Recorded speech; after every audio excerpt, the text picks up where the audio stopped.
Okay, guys, we are live. So for those listening at home, welcome to the Dungeon Musings YouTube channel. My name is Kevin Madison, and I'll be your friendly... what am I going to be? I'm going to be your friendly Savage Master today, because today we are going to be playing a very special one-shot to celebrate a very special day for a very special boy.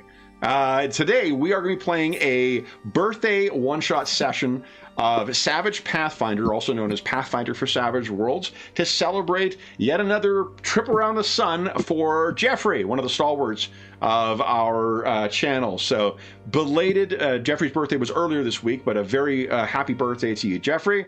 I hope you enjoy tonight's session. Thanks, everyone. I'm very sorry for what's about to happen to you.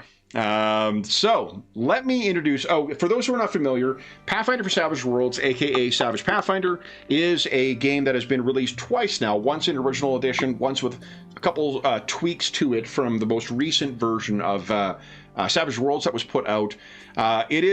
Thus far, it's had 3 major Kickstarters as well as one other one. There are 3 of the original adventure paths that have been adapted, to Pathfinder for Savage Worlds, and there has been 2 sets of advanced players guides that have been released as well, and 2 bestiaries. So there's an enormous amount of content out. If you're familiar with Pathfinder First Edition, it definitely uses that as the starting point for it. So it has more of the sensibilities and the art and whatever else from Pathfinder First Edition as opposed to Second Edition, and it adapts it otherwise beautifully to fit within the context of the Savage Worlds rules. So if you are a fan of the game that Pathfinder is based on, for instance, it is very easy to make use of this to run anything D&D related as well. But we are actually going to be playing our session in the setting of Golarion, which is the setting of both Pathfinder and Savage Pathfinder. And with me tonight to celebrate Jeff's birthday and see the demise of to see his character triumph in his birthday session, we have more of the stalwarts of the Dungeon Musings YouTube channel. So I'm going to go the order. I've got everyone on the screen here. Why don't you tell us who you are, guys, and who you're playing tonight. First up, we've got John. Hey everyone, I am John, and I am playing Prisoner 647, otherwise known as Ferian Tossbottle. He's a gnome practicer of forbidden magic. Nice. That sounds not ominous in the least. So next up is George. Hey everybody, I am George. I forgot my number. I do know that I'm wanted though. I am playing Gwendol, who is a half elf. She is prisoner number 637, and she is has some ability with magic. Let's just say. Wait, hold on, George. You're playing a magic user? What's going on? I know. I broke the internet. People are throwing their computers down. 1 month without George playing a wizard. Next up is the birthday boy himself, Jeffrey. Hey everybody, I'm Jeff, and I'm playing Marco. He is a monk and somebody who's just had some bad luck. Yeah, clearly not a real criminal. Definitely not. And last but certainly not least is our resident armor smith and armor vendor, Dave. Hey everybody, I'm Dave. I'm playing Prisoner 642, aka Volke, and he's a criminal. And even if he wasn't serving time for what he's currently serving, he'd probably be a criminal for something else too. So, yeah, not a good guy. Very nice. All right, guys. So, how to start things? Let's just start talking about where you guys are. You guys are in the city of Kenabres. And I should say, I don't know, whatever the pronunciation is in the video game that features Kenabres. Oh, yeah, did I get it right? That's more of a stop clock situation. I didn't look at it. I was going to say, if I do mispronounce anything, I don't fucking care. It's a Savage Pathfinder, not Pathfinder. But in Kenabres. And Kenabres is one of the cities, not necessarily the largest, in a nation called Mendev. Mendev is currently known for being, over the last several decades, has been the focus of a series of crusades by one particular church, the Church of Yomadai. Jeffrey, that is what your monastic order also. Yomadai is Iomadae, I think, and it's pronounced in a in a different, I guess, unusual way. Where Kenabres is located is around here, guys. It is along the West Selin River, and it is one of several cities that make up basically a magical barrier magical wall made up of stones. Metaphorically, there isn't like an actual wall going along, but there is a magical barrier along the West Selin River in response to something called the World Wound. The World Wound is, what if you took Mordor and then smashed a hole straight through to hell? And that will give you an idea of what the World Wound is. It is a rift through space, and it is a broken point in the world through which the abyss and all its inhabitants spill out. The Crusades are something that has been founded in connection with that. At the time of our adventure, there have been 4. Each of those crusades has been led by a Yomadite priest or paladin. None of them have been successful thus far in sealing the World Wound. The first 3 ended in tragedy. The 4th one, no one has really officially said that it's over, but we kind of all know that it's over and that it failed. There has been no talk of a 5th. So it is in the dying gasps of the 4th crusade into the World Wound when our story takes place. The city of Kenabres is inextricably linked to the history of the World Wound. The reason being is it was originally just some sleepy town on the cliffs of the West Selin River. But this, guys, is what Kenabres looks like now. A series of walls that have slowly grown up as more and more and more refugees. The World Wound used to be a place called Sarkoris, and Sarkoris does not exist any longer. Not for nothing, though, Gwendel, the college that you got your training through, one of their particular interests is the history of Sarkoris, in part trying to understand how the World Wound could have happened. And Kenabres has grown over time to expand out into a series of different walls.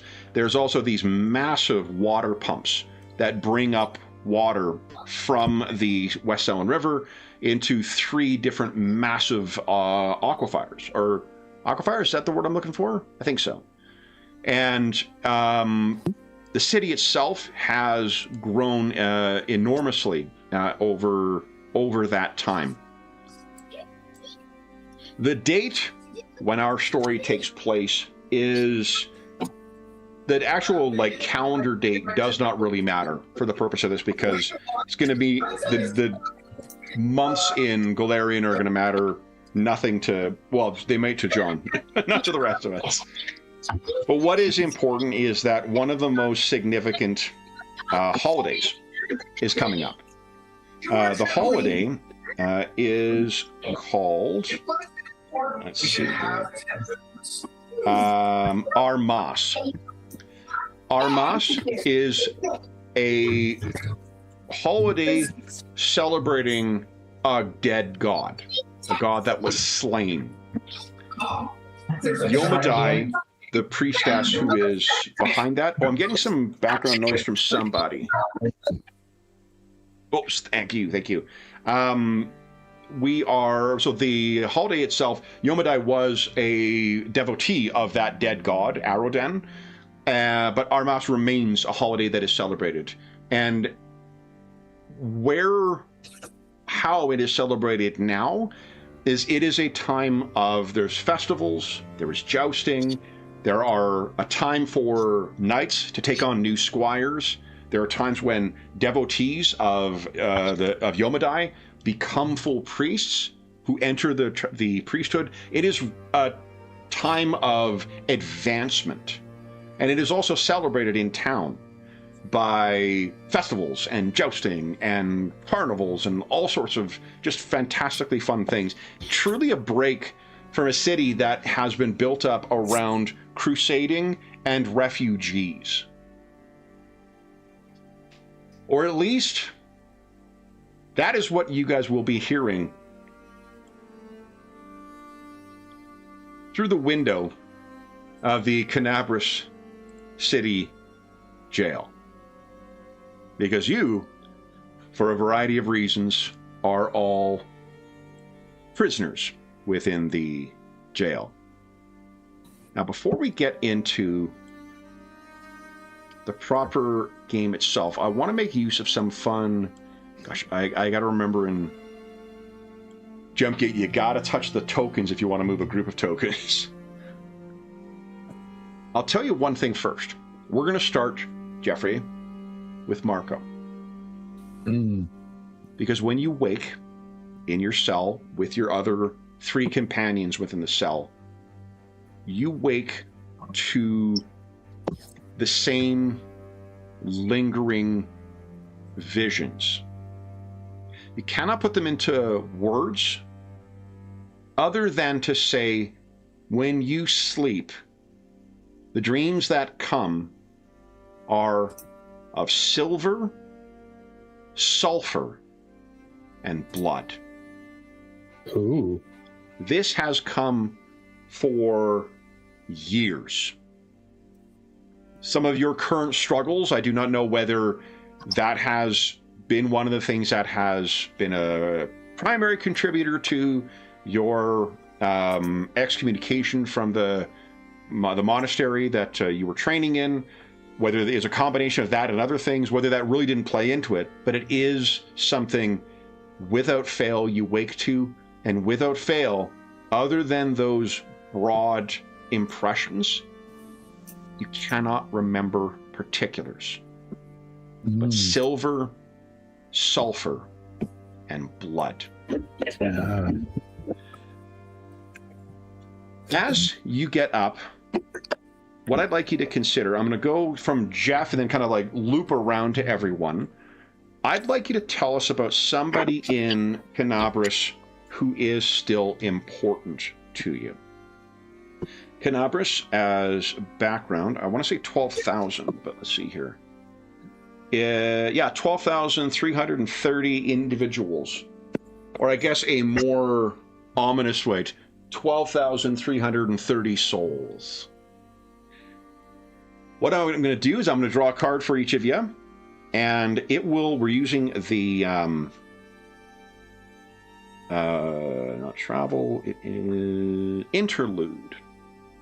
So Jeffrey, we'll start with you, and then I'm going to go along and give you each your card, and then we'll go back to Jeff so he's had time to think, and then we'll go along and you'll each tell us who this person is. Jeffrey, you have a spade, which means I'd like to hear about someone in Kenabres that is connected to a great victory or a personal triumph of yours. So someone you still know in Kenabres who is connected with one of those. Volk, clubs.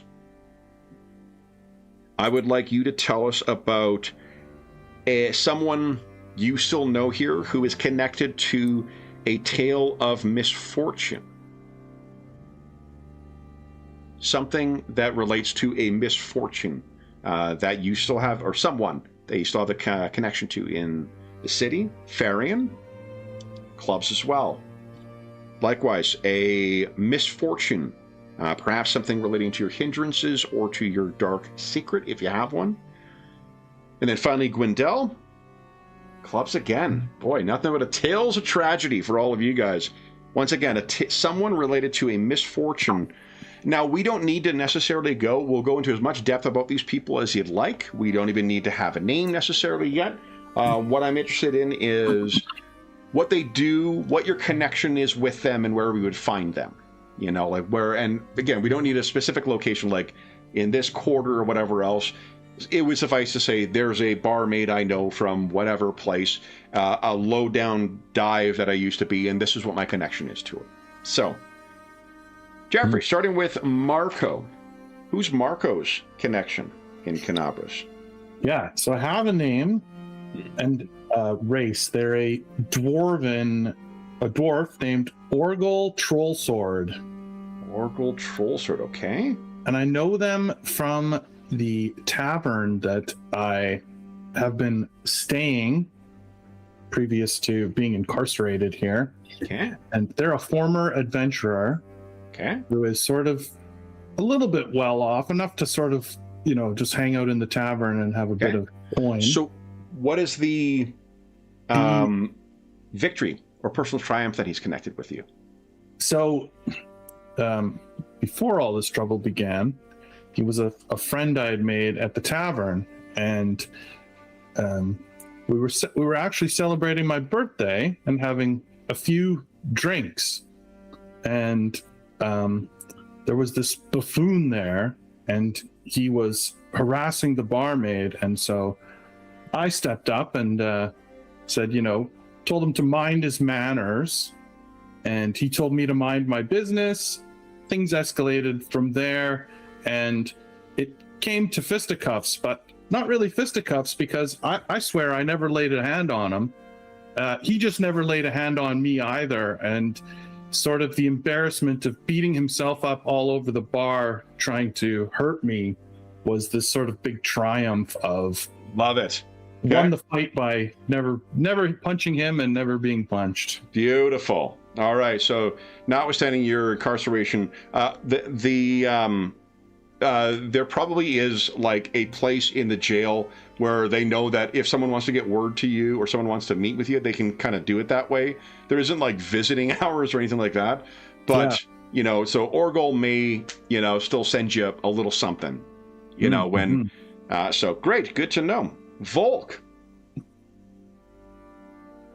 Like everyone else has got tragedy, so Tressa Volksdaughter, okay?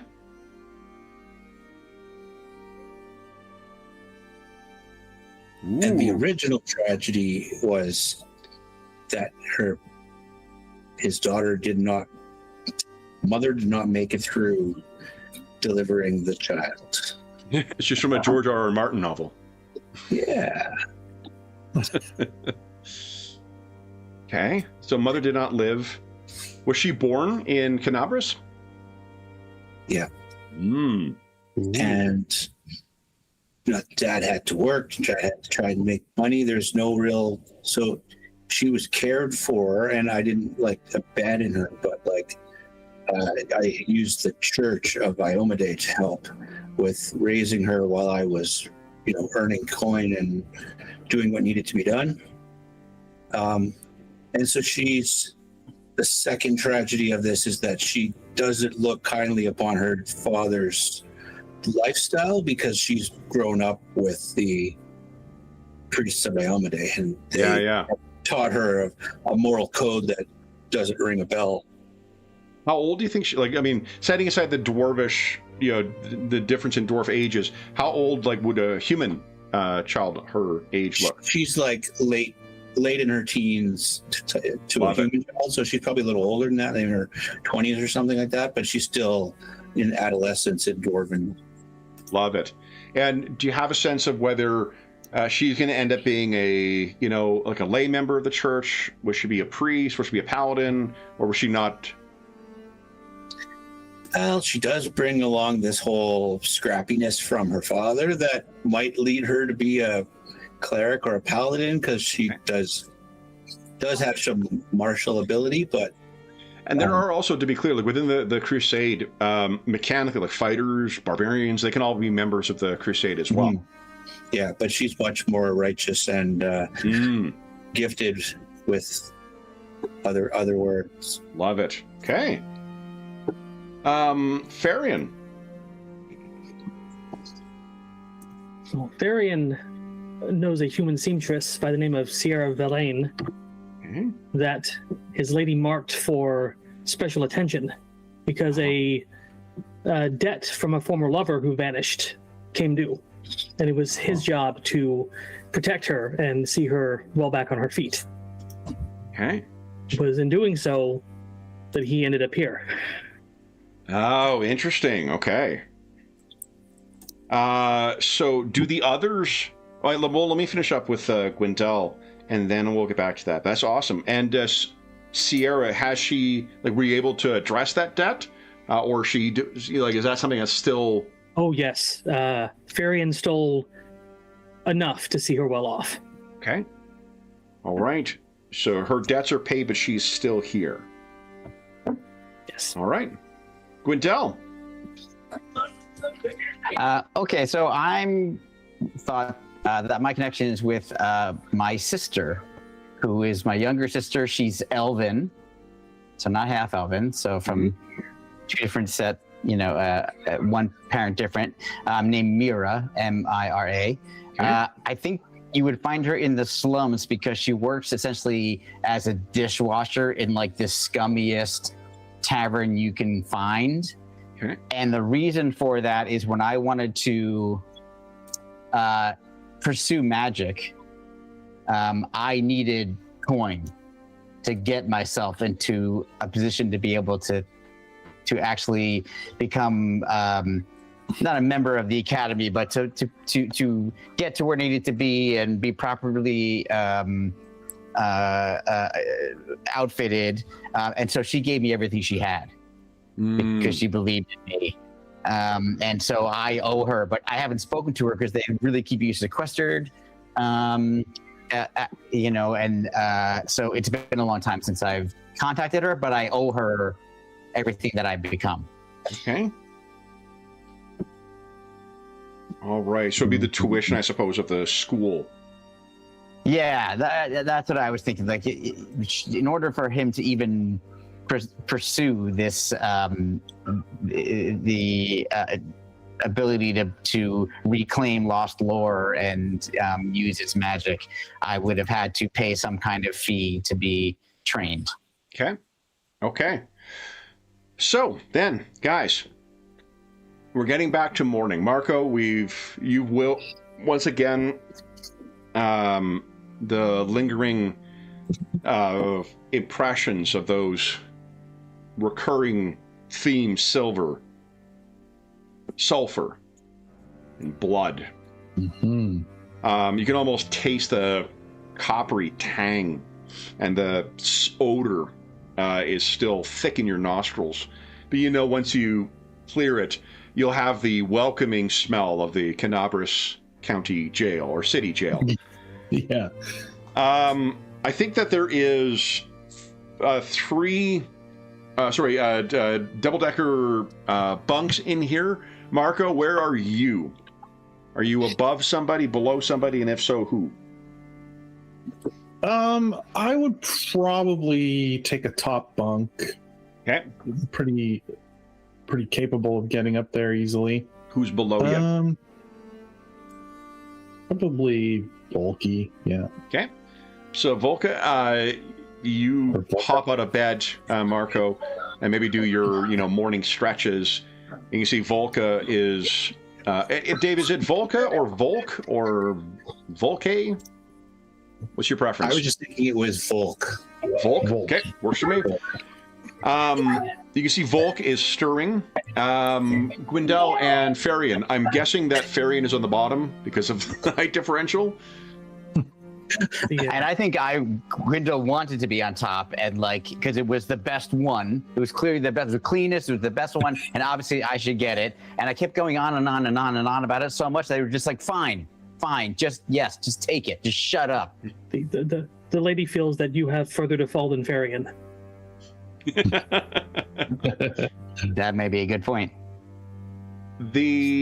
I can tell you that well, first off, why doesn't everyone give us I think it's athletics check, please. We're gonna arm wrestle right away? No, we're gonna tell you what you've been up to yesterday, though. Excuse me. Ooh. Okay. So again, a 4 is sufficient. All right. Farian, you were the only one who has not succeeded. Do you want to Benny that? No. Let's have some fun. So that means you will be suffering from 1 level of fatigue. Oh, no. Don't like that. Roll it again. Yeah. He changed his tune pretty quick. There you go. I think John has had instances where he has suffered that before. I think. Did it prompt you for the +2? Or did it automatically add it? I put it in manually because whenever I re-roll it. Yeah. I was going to remember if there was an option to set Elan automatically or not, but that's fucking fantastic. Yeah. So, guys, the reason I ask to you to roll is because you, as is always the case, except for on holidays, you always spend the days working in the True Stone Quarry. You are a prison gang. Now, it's said that at a different time, the Yomadite priesthood would not countenance slave labor or prison labor like this. It seems that they have fallen some distance from that. Why doesn't everyone give us a common knowledge roll too, please?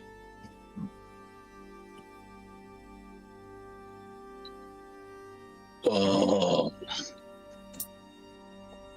Okay, so Volk got the crit fail there. Double crit fail. No, it's not if you roll 1. If you roll snake eyes, if you roll 2 1s, that's when you get a crit fail. A single 1 is not a problem. Oh, okay. So a 1 on your wild die and your regular die is okay. Exactly. Snake eyes is when things go wrong. So what I'll tell you is, Marco, you, just for whatever reason, know, in part the reason that the prison is now being used as labor is on account of bribery from one of the merchants who has connections with the government within, at least the one who supervises the jail.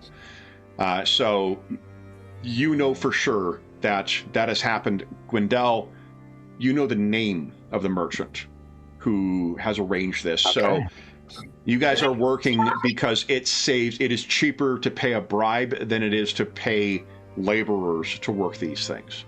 There's a merchant? There's a merchant who is forcing you to work this. This is also a place further. Yeah, and Volk, I think... What are merchants? Yeah, no. It's got to be, if it's a crit fail, it's got to be a misunderstanding of this. I think it doesn't matter.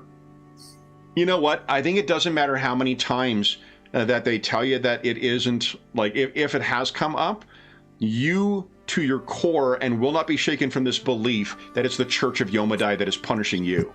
Yeah, it's the corruption in the church. Absolutely. Makes you feel better about your relationship with Tressa. Farian does not make any attempts to dissuade him of this notion. I think you don't know, or at least if Farian, you don't give a shit one way or the other. So, listen to this, guys. Why don't you introduce your character in such a way that it will make at least it'll suggest one of your hindrances to your fellow companions. Oh. So, Marco, let's start with you. You're the first one up.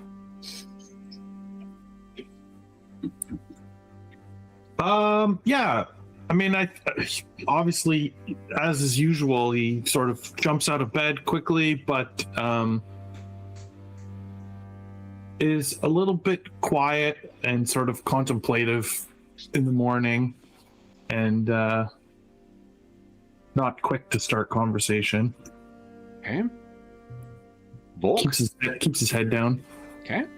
And that's not, I imagine, how he is throughout the day. It's a matter of first thing, for whatever reason. Has he shared with any of his cellmates what he dreams of? Oh, his dreams. Maybe.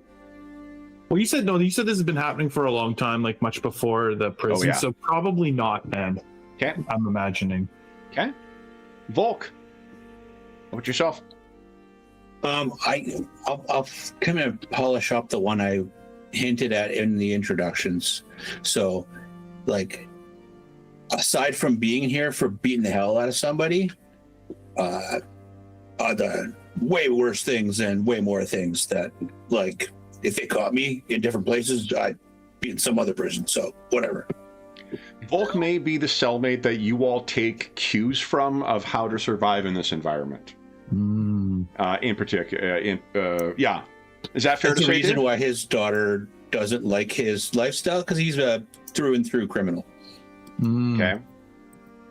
Farian. Farian starts the day by basically rolling out of his lower bunk and springing to his feet, way more chipper than he has any right to be. And he says, "The lady has graced us with a new day." Farian is excited. Marco may spare a look over his shoulder. Yeah. And Gwendell? Hi, Kevin. How long have we been in the jail so far? Maybe 2 weeks collectively. Okay, I think cool. Volk's been here maybe Volk's at the lowest number. He's the most recent addition, but the most familiar with the surroundings. Got it. Okay. So I think I get out of bed and I'm already talking. There's something going on. I know there's something going on. I've been in a lot of places I'm not supposed to be in, and I'm telling you, you put all these things together. Look, I started to making a board on the wall here by making some scratches. Now, and I push the bed aside, and I'm like, okay, if you connect this with this, that couldn't have happened. So already, mystery number one. And like, he starts going on a whole conspiracy theory board of like some major thing that's going on, and to everybody else, they're like, there's something wrong with this person. Because none of it makes sense. But he's like, I am going to figure out what is going on. I don't care what I have to do. I am going to find out the answers. There is You did something that you got caught. You're here. That's all it is. Look, Have you spoken to the rats? I don't call it trespassing. I call it research. now Gwendell, Volk, I guess more to the point. There is one thing that Gwendell says in the midst of his kind of ramblings about what he saw yesterday. There's a prisoner named Nolson, and I'll put that in chat here. Nolson, Gwendell noticed Nolson passing out shivs to another group of prisoners yesterday. The guards didn't seem to notice it, but it was passed. Gwendell saw them pass around, which means they seem to be planning something. Why don't you each give us a... That's not good. It's a skill that I think will relate to either, you talking to the other prisoners, or you just keeping an eye on the other prisoners. So it could be persuasion, could be notice. If you've got another skill that you think that might apply, we can use that. Well, Farian definitely likes to listen and hear the secrets. Okay, so give us a notice check. I'm Definitely. literally talking to everybody on the line for lunch, on the line to use the outhouse, on the line. I'm like literally constantly berating people. Okay. Come on, Volky. Nice. So did Volk get another? Oh yeah. Oh, with a raise. Nice. And So- Marco, too. Then Volk, so there is one of the gangs that is within the prison. They call themselves the Red Stripes. There are very few ways you can kind of make markings and whatnot to identify one prisoner from another, or whether to personalize your prisoners or inmates' garb. One of the ways is to have this Red Stripes on them, and the Red Stripes. You have heard, and Marco, you know this as well. For one, Nolson is a recent induction into the Red Stripes. Was not part of them, but to survive the experience, he's in there. And if you want to, stick someone with potentially worse punishment from the guards, you make them carry all the weapons until they're ready to distribute them. And Gwendell, you noticed the distribution of shivs when you were all returned to the prison from the work detail. And he knew it was Nolson? He said it was Nolson. Volk and Marco, you both know that the Red Stripes brought Nolson in, and with a raise, both of you know that the Red Stripes are aware of Marco's former involvement with the cult of Yomadai. If you want to think of the contemporary. It is the cop in a prison kind of situation with that. You're lucky I like you, kid. So Gwendell mentions this as he's sort of rambling about what else he's gone on. Marco and Volk, how does hearing that and knowing that information, what do we see? I think Volk goes into Marco, like right into his ear, like, and he's like, "This could be coming for you, kid. Do we bring these other two in here? I don't know if we want to get them involved. They could get hurt." I don't like this. You think they're coming for me? Hell yeah. That's what I'd be doing. Well, I mean, if you're willing to stick your neck out for me, I'd appreciate it. You think these two would? Sort of gesture. I think we tell them, because if something happens and we can't protect them, they at least can maybe try and protect themselves. Good idea. All right. Now, Gwendell, before we hear what you choose to do next, Gwendell, you have a familiar. And what I'm thinking is that at some point your familiar, whatever it is, has managed to basically smuggle in the torn pages of your spell book, which you have concealed on yourself, because like a wizard, you need to be able to review that. Yeah, rat could be a rat, could be a cat, could be something else that's not going to be conspicuous. Raptor flying in here, right? Like a falcon or a hawk or something like that. That's going to be pretty obvious. That coming in another prison. A dog might have difficulty getting in. Snowy owl would just not do it. Exactly. Like what about like a ferret? Yeah, fuck yeah. That was a Beastmaster reference. Yes, I love it. The ferrets. Now, but the thing is that with the roles that you guys did before, I don't even know if you need a common knowledge for this, but Gwendell, you would know. They like, it is way too cost inefficient to have a like any kind of like magic suppression things in here. That shit is very expensive to make. Is not worth the fucking money for the rare prisoner that is in here. However, with the amount of warding, warning wizards and artificers and things like that that are here. That's another Canadian content. Canadian content. What did not know that. What you know is Gwendell, is that there are said to be warding stones in here that will notify when magic is used.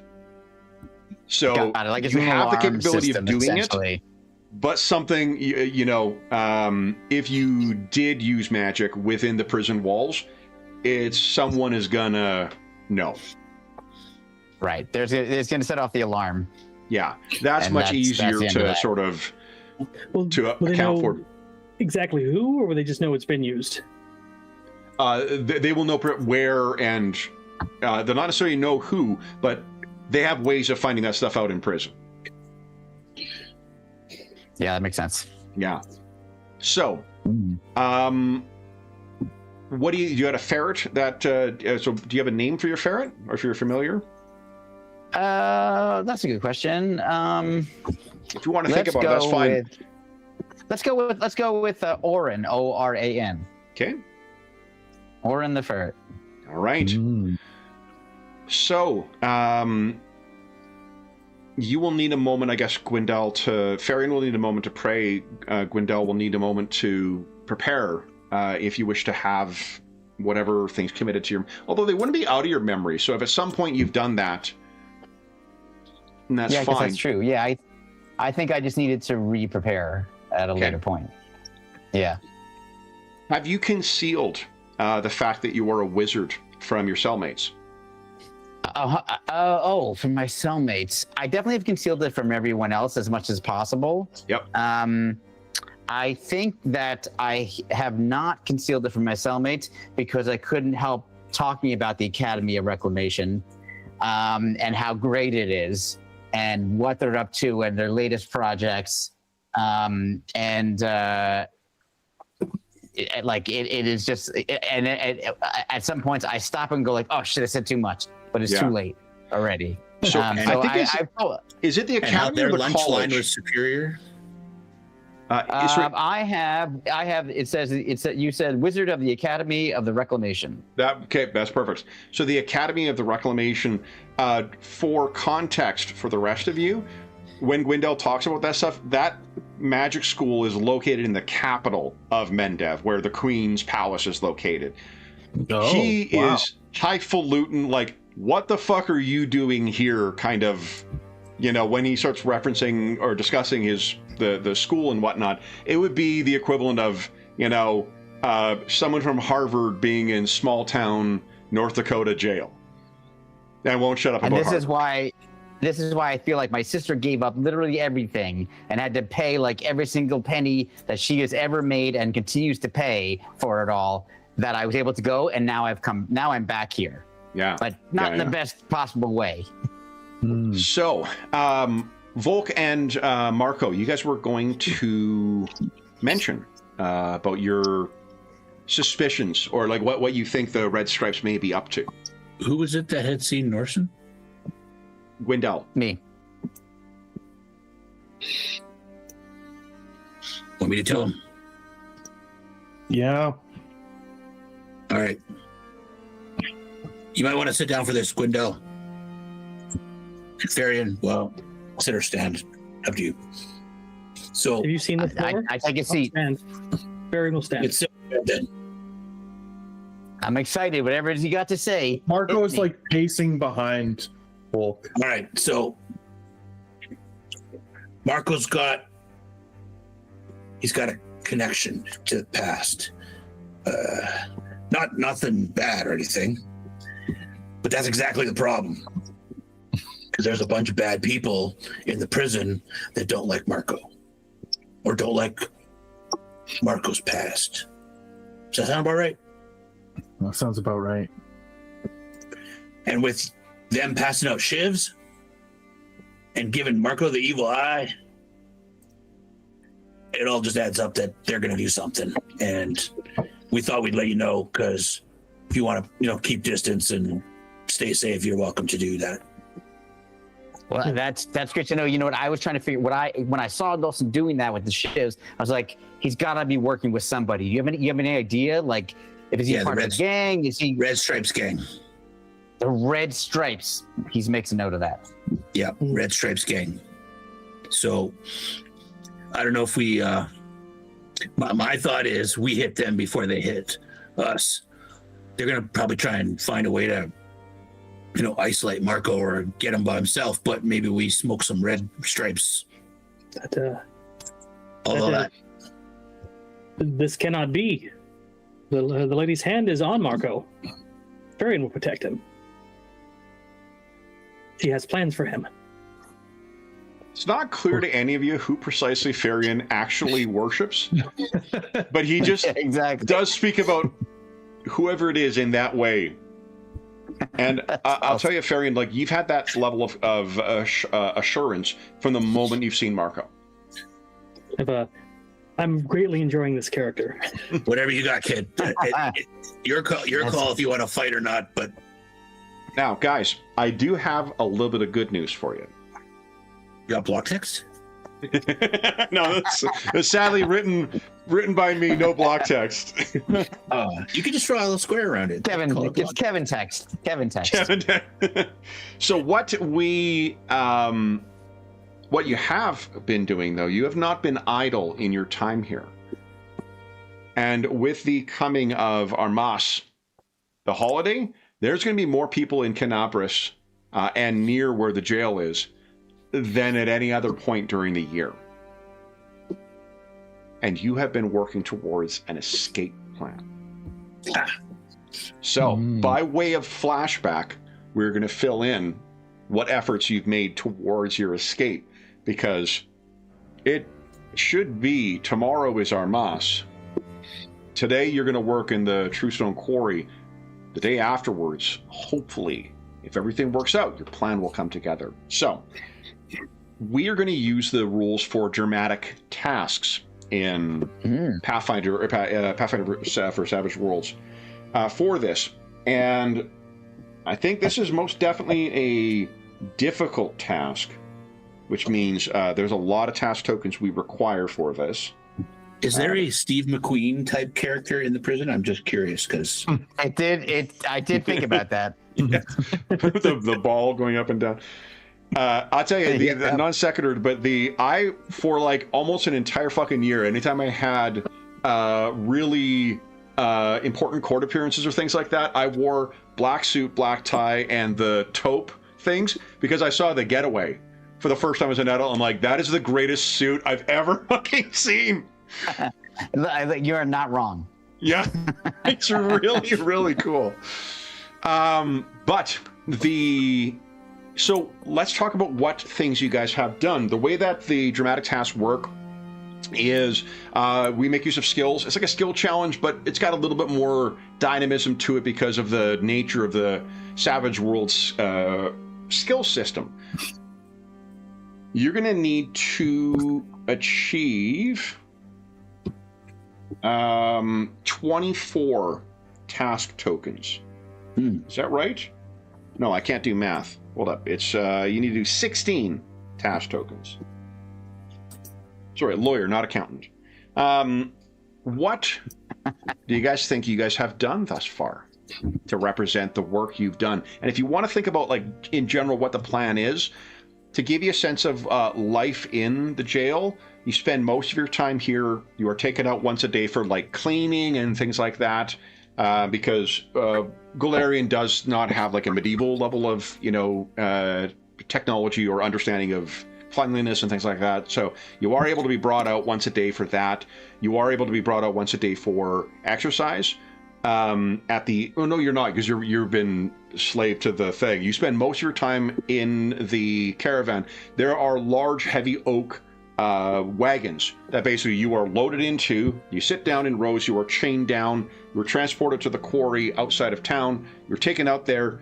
You are lowered into the quarry. You work the quarry. Then the reverse happens. You are fed your breakfast and your dinner in your cell. You are fed your lunch at the site. At the site is where you are the most free. But you have seen what happens when people either A, try to escape.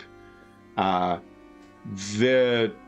of the many factions that takes place in, or that has influence in Kenabres, are the witch hunters. And the prison has people to try and track down people as well, but one of the ways to sort of give witch hunters practice at doing this stuff is to have them hunt down the prisoners. And you really don't want to know what the witch hunters do, because they will assume that whoever escapes the prison has some plan that is connected to the demons of the world wound. And there is no amount of denying it that will prevent them from torturing you until you confess. So we don't want As to a result, this is why you have not escaped thus far. So the plan needs to be quite good, and it can't just be a matter of running away from the quarry. But what do you guys think? I mean, you can do broad strokes and start sort of filling stuff in as we go. Is there a place you want to hide? Is there a secret way out? Are you trying to bribe a guard? What do you think? Are we going to try and, like, fake a rock slide or something, or, like, have like a hiding spot and have the rocks come down and, like, there's a tunnel behind it and we burrow our way out and they all think we're dead? I mean, it's solid rock. The only thing you have access to are picks. Yeah, that's not happening. Are there any other groups that are brought in that are not slaves, or criminals that would be brought back? So, for example, are there any hired people that are, porters or foremen or whatever that we could try to do something with, whether that's impersonate them or take their place or do something nefarious potentially with a group like that? Or is it all like we're on a chain gang essentially? No, you're released. Like, you're in a chain gang for the time when you're transported in the wagon, but like it's chains in the wagon. You're free once you get to there and brought down. There are guards that watch you, but these are the low of the low of the low of the members. They are not priests or clerics or whatnot, though there are clerics of Yomadai and who would oversee this stuff. You have seen them make use of magic before. You have seen them. So there are priests that are on hand, but the vast majority of them are lay folk, and they're kind of, imagine what a city of crusaders thinks of the people who couldn't cut it to be a crusader and just work the jail. Right. Okay. So you could definitely do that, and it is a, actually, there are more halflings here than there are dwarves in the city, so there would be halflings represented among the people who are members of the guard. Same thing for dwarves as well. It wouldn't be unusual to see there. The only ancestry that is absolutely absent anywhere in Kenabres are tieflings. Because tieflings are just assumed to be rightly or wrong. I mean, not rightly or wrong. Yeah. Absolutely fucking wrongly. Not every tiefling in Pathfinder is evil, but they'll just kill them assuming that they're associated with the... Makes some of the births a little unfortunate in Kenabres. Yeah, it's close to the world wound. It's going to taint stuff, so... Yeah. One last question. Logistically, are there a lot of work, like a lot of laborers like us, or just a few? Yeah, it's probably the chain gang is probably like 2 groups of 20. They're sort of crammed into these wagons, hauled out there, and then put to work in different areas. And would that include some of these red stripes? Yep, absolutely. Okay. If you were to guess, it's going to be shortly after everyone's sort of distributed amongst the thing. That would be a time to attack, unless the times in the evenings when you get back, when you're allowed to go and kind of refresh yourself, clean yourself, and whatnot. That would be a time when, if they've bribed the guards, if they've got whatever else they could set upon you. Okay. Marco, have you kept your past as a monk of Yomadai from everyone else?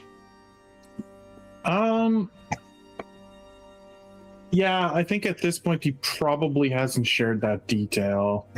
He's, sort of removed at the moment from that, and I think that would be reason to not bring it up.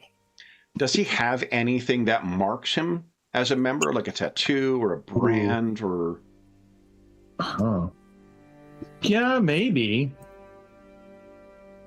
Like, there's nothing canonical that I can think of that it's not a culture that or a faith that does that. But I mean, if you were excommunicated, that could have been something that they might have done, but maybe they took it away. Maybe he did have an object that was, marked it, a medallion or something that he did wear. And now it has since been taken back from him. It could. So Yomadai, the symbol is like a sword. I think it's a sword in the sun. Let's see here. Is that right, John? I can't remember what the symbol of Yomadai. Yeah, it's very similar to that. Sword pointing down, and I think a yellow aura behind it. Okay. The reason I was asking, Jeff, is I wonder if there's some, if there's a marking on, if you had your shirt off at the wrong time, or... I see, that they might have noticed it. Yeah, because, as far as the branding, I mean, you could imagine that one of the things that would go along with taking the holy symbol is, heating it up and then pressing it to your flesh. Oh, so maybe it was, like a medallion, but it's a flesh burn or something on his shoulder or somewhere, Yeah, so if you didn't tell anyone, then, and I assume you're going to great lengths to make sure no one sees that. Yeah. Someone somehow knew you from before, or someone saw that. Mm-hmm. Any other questions about the particulars of your incarceration?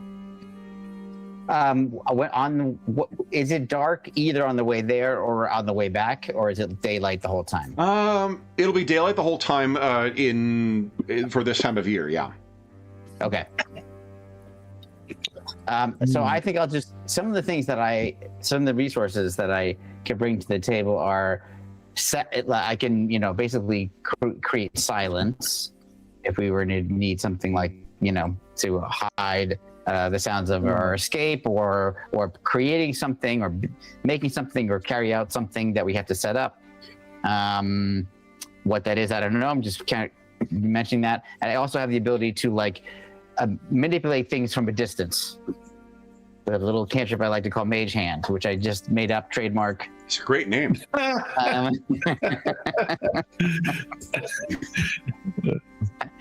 And then once beyond that, though, I'm more, unsurprisingly, a type of I'm more of an attacker than a quiet, stealthy person. Right. So I'm just trying to think of what's the best time and combination of best time and best place to make an escape. Farian believes it will be when everyone is tired from working in the mines. So do you get back? I'm thinking after we get, if they attack us, we don some red stripes on our thing, make it look like we're part of the gang. And maybe the administration's not so good at keeping track of people. I don't know. Or what if we were to essentially cause the red stripes to attack us, but it's not really us. We've set up I don't know how to do this, but let's say we set up what they think is Marco somewhere and leave him he is not guarded. This is the perfect time to strike. Or maybe we find out when their plan is to strike, but it's a setup so that we then alert the guards before it's about to happen and chaos is breaking out. And then we try to find a way to escape. These are just pieces, not a plan altogether, but just trying to use the things that we've figured out so far that could cause some cover for our attempt. Are there other gangs in the prison? Yes. Why don't we try to convince one of the other gangs that the red stripes are going to attack them? Farian's over there in the corner looking back between all of you and just smiling at this. And cause a mass melee, and in the confusion try and slip away. You mean at the site? So then you're going to want to account for the witch hunters as well. So, but let's start rolling some dice here first. So one thing as an example that I think would be a reasonable step towards this is trying to find out where the warding stone is that is closest to you. If you want to make use of magic in your cell, you're going to want to do that. So how do you think you might go about doing that? Wouldn't magic in our cell give us away, or is it just outside? Well, but if you find the warding stone, perhaps you can do something about. A warding stone is supposed to alarm you when you use magic. If someone uses something else to damage that. Yeah, let's say somebody, I don't know, spray painted black over the lens. That kind of thing, where you take it out in some way, or make it see something different, or something like that. Or maybe if they're really good at smashing bricks. Right.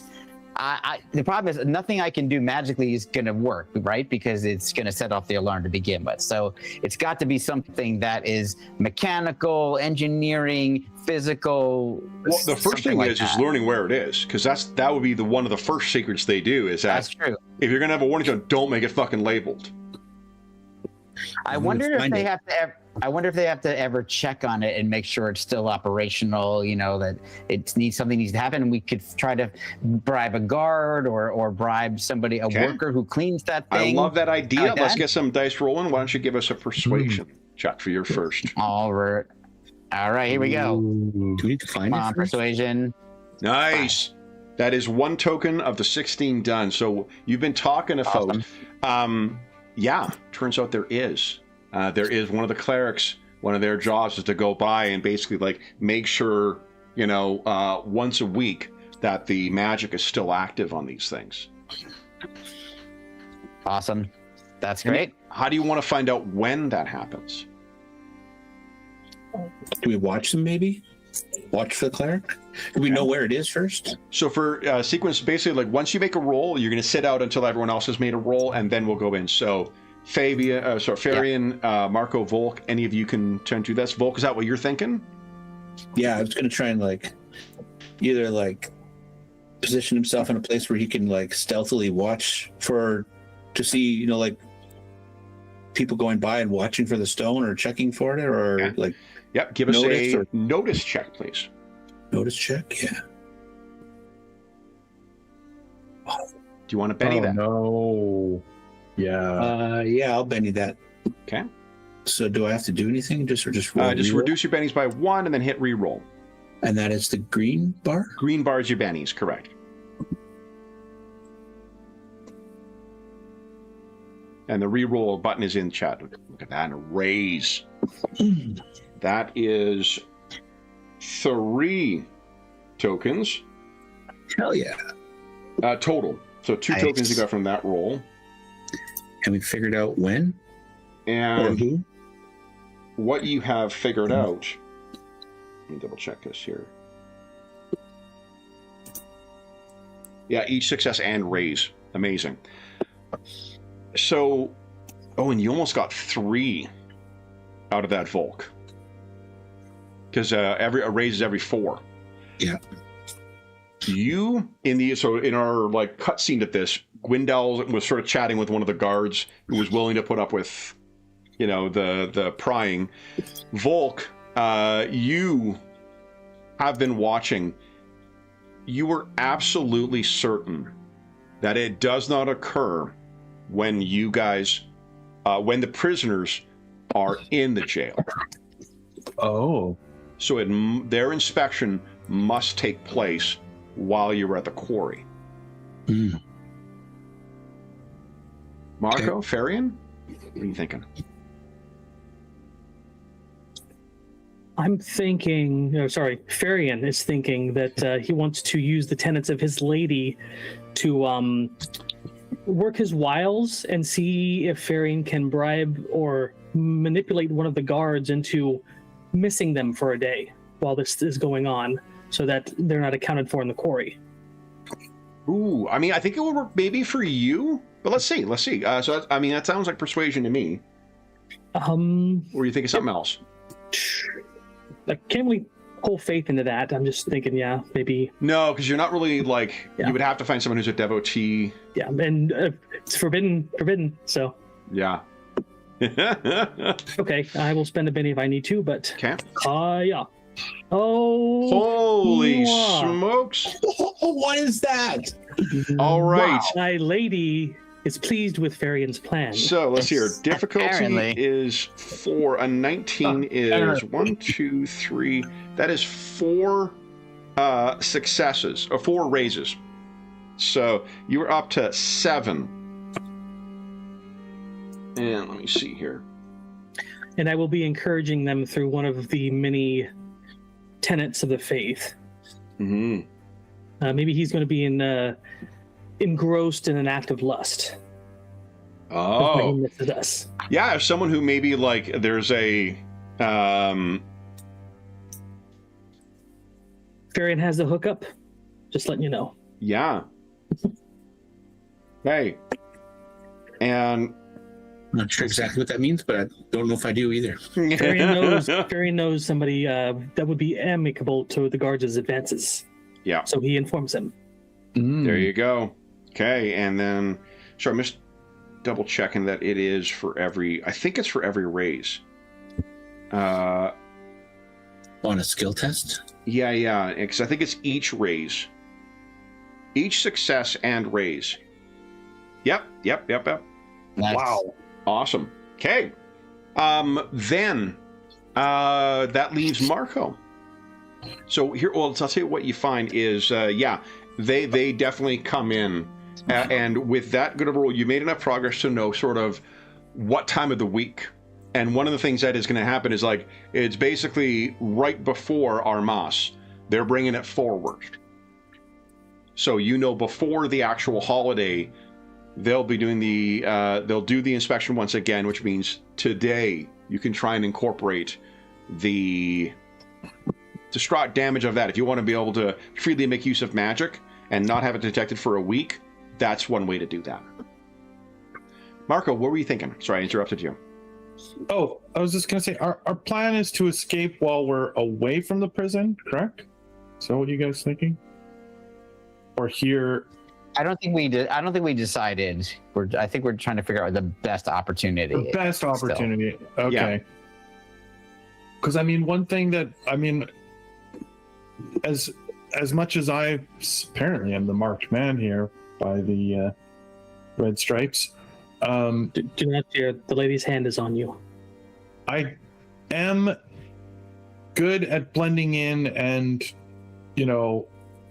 plotting the movements of the guards, of the clerics, of whoever we want, and sort of recording following them and stealthily enough while we're around to sort of map their movements enough to use it to our advantage. Are you thinking a stealth check here, Marco? Yeah, I'm thinking stealth, and that's why I was just kind of asking which one would you want me to, Yeah, no, for this one, it sounds like stealth sounds great. Because we know there is one, we know the time it goes to. We've got a guard to leave us alone during that time, but we still need to know where it is. Yeah. Okay, here we go. Come on, big money. Nice. Yeah. Okay. That's a success. Awesome. That's one. All right. You guys are halfway there. So, a plan is starting to come together. Everyone is back ready to contribute now. What are you thinking for the second bit of staging? What I'd like to do is inch this up just towards success and start us with today once you guys are ready to sort of complete one more round, and then you'll be ready to put your plan into action. A little bit of trickery is what I'm thinking. Oh, yeah? What Farian's thinking. Oh, interesting. Yes. He would like to ruminate and pray to his lady about the occult methods he can invoke in order to disrupt this stone that we're going to go after. Yeah. There's any means. Yeah. You still are looking where it is, but yeah, give us an occult roll. Let's see if you can think of ways to disrupt it without physically destroying it or magically, For you, my lady. It's 2. Very nice. 10 you guys have thus far. This once again, John's game. Yeah, exactly. Everyone has their game. This is John's game. While this is going on, Farian is actively scooping up rats and talking to them in very gentle tones. Yes. Yeah, he's not metaphor. That is something you guys would notice as well. For a moment, Gwyndel, you may have thought he may have a familiar as well, before you realize no, he has deep conversations with rats all the fucking time. So, Gwyndel, Marco, Volk, what are you guys thinking? Oh, but you rolled notice, not occult. Oh, yeah, Is it the same dice? No, it's not. Okay, go ahead and give us an occult roll then. Oh. Have faith in the lady. Ooh, 1. There you go. I will Benny that. Yeah? Okay. Because I have faith in the Oh my God. Okay. 3. The rat Nice. speaks to Farian with her words. Okay, so that is 11 you guys have thus far. Oh my goodness. Okay. You want to just? We'll just wait until you're done. Gwyndel, Marco, and Volk. The lady's what are you patience is thinking? not infinite. Farian Do not has make an Farian test idea. her. And I think it is... what it is going to require is... Or one way you can go about this, there is a way of physically damaging it, and just like the physical integrity of the warding stone, if you find it, is damage, that's one thing that's taken care of. But physical damage in the prison may be noticed, particularly if they're watching for where the stone is. The other option is it will recognize when magic is being affected, whether that's divine magic, psychic magic, the arcane magic. But what about having magic drawn from it? if you have someone in particular who has a skill in arcane magic, they may be able to draw the magic from it. In which case, it's not going to be able to function as a warding stone. Gwendell, Varian thinks you will be useful to the lady. Well. So, Marco, Volk, Gwendell, what are you guys thinking?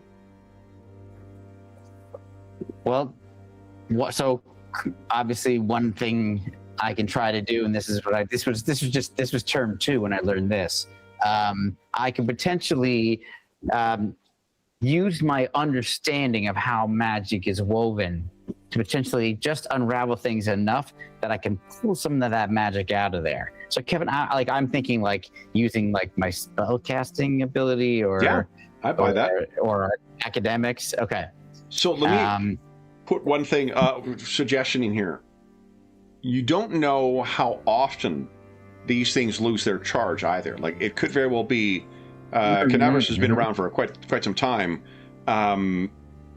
These may be, they're relatively simple things. They may need a recharge over a regular time, or they may just need to be inspected.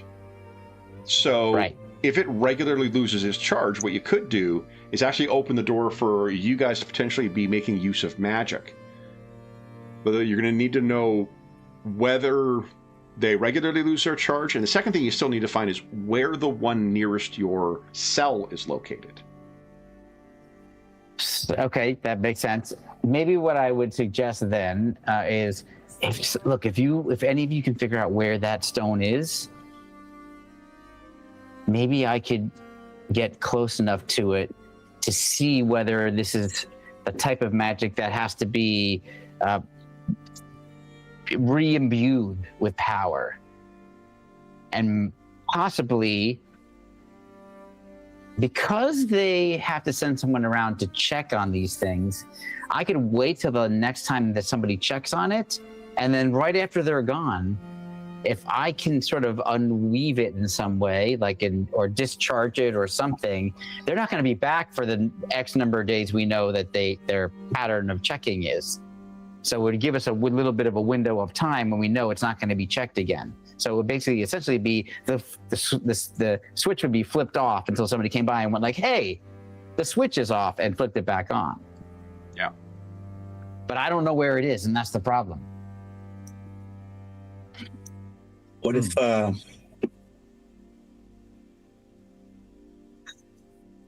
one of us was sick and couldn't work for a little while, and during their sickness was able to follow the cleric who goes and checks on it to see where it is? I'm thinking that would be, or maybe just sneak around. I already did that.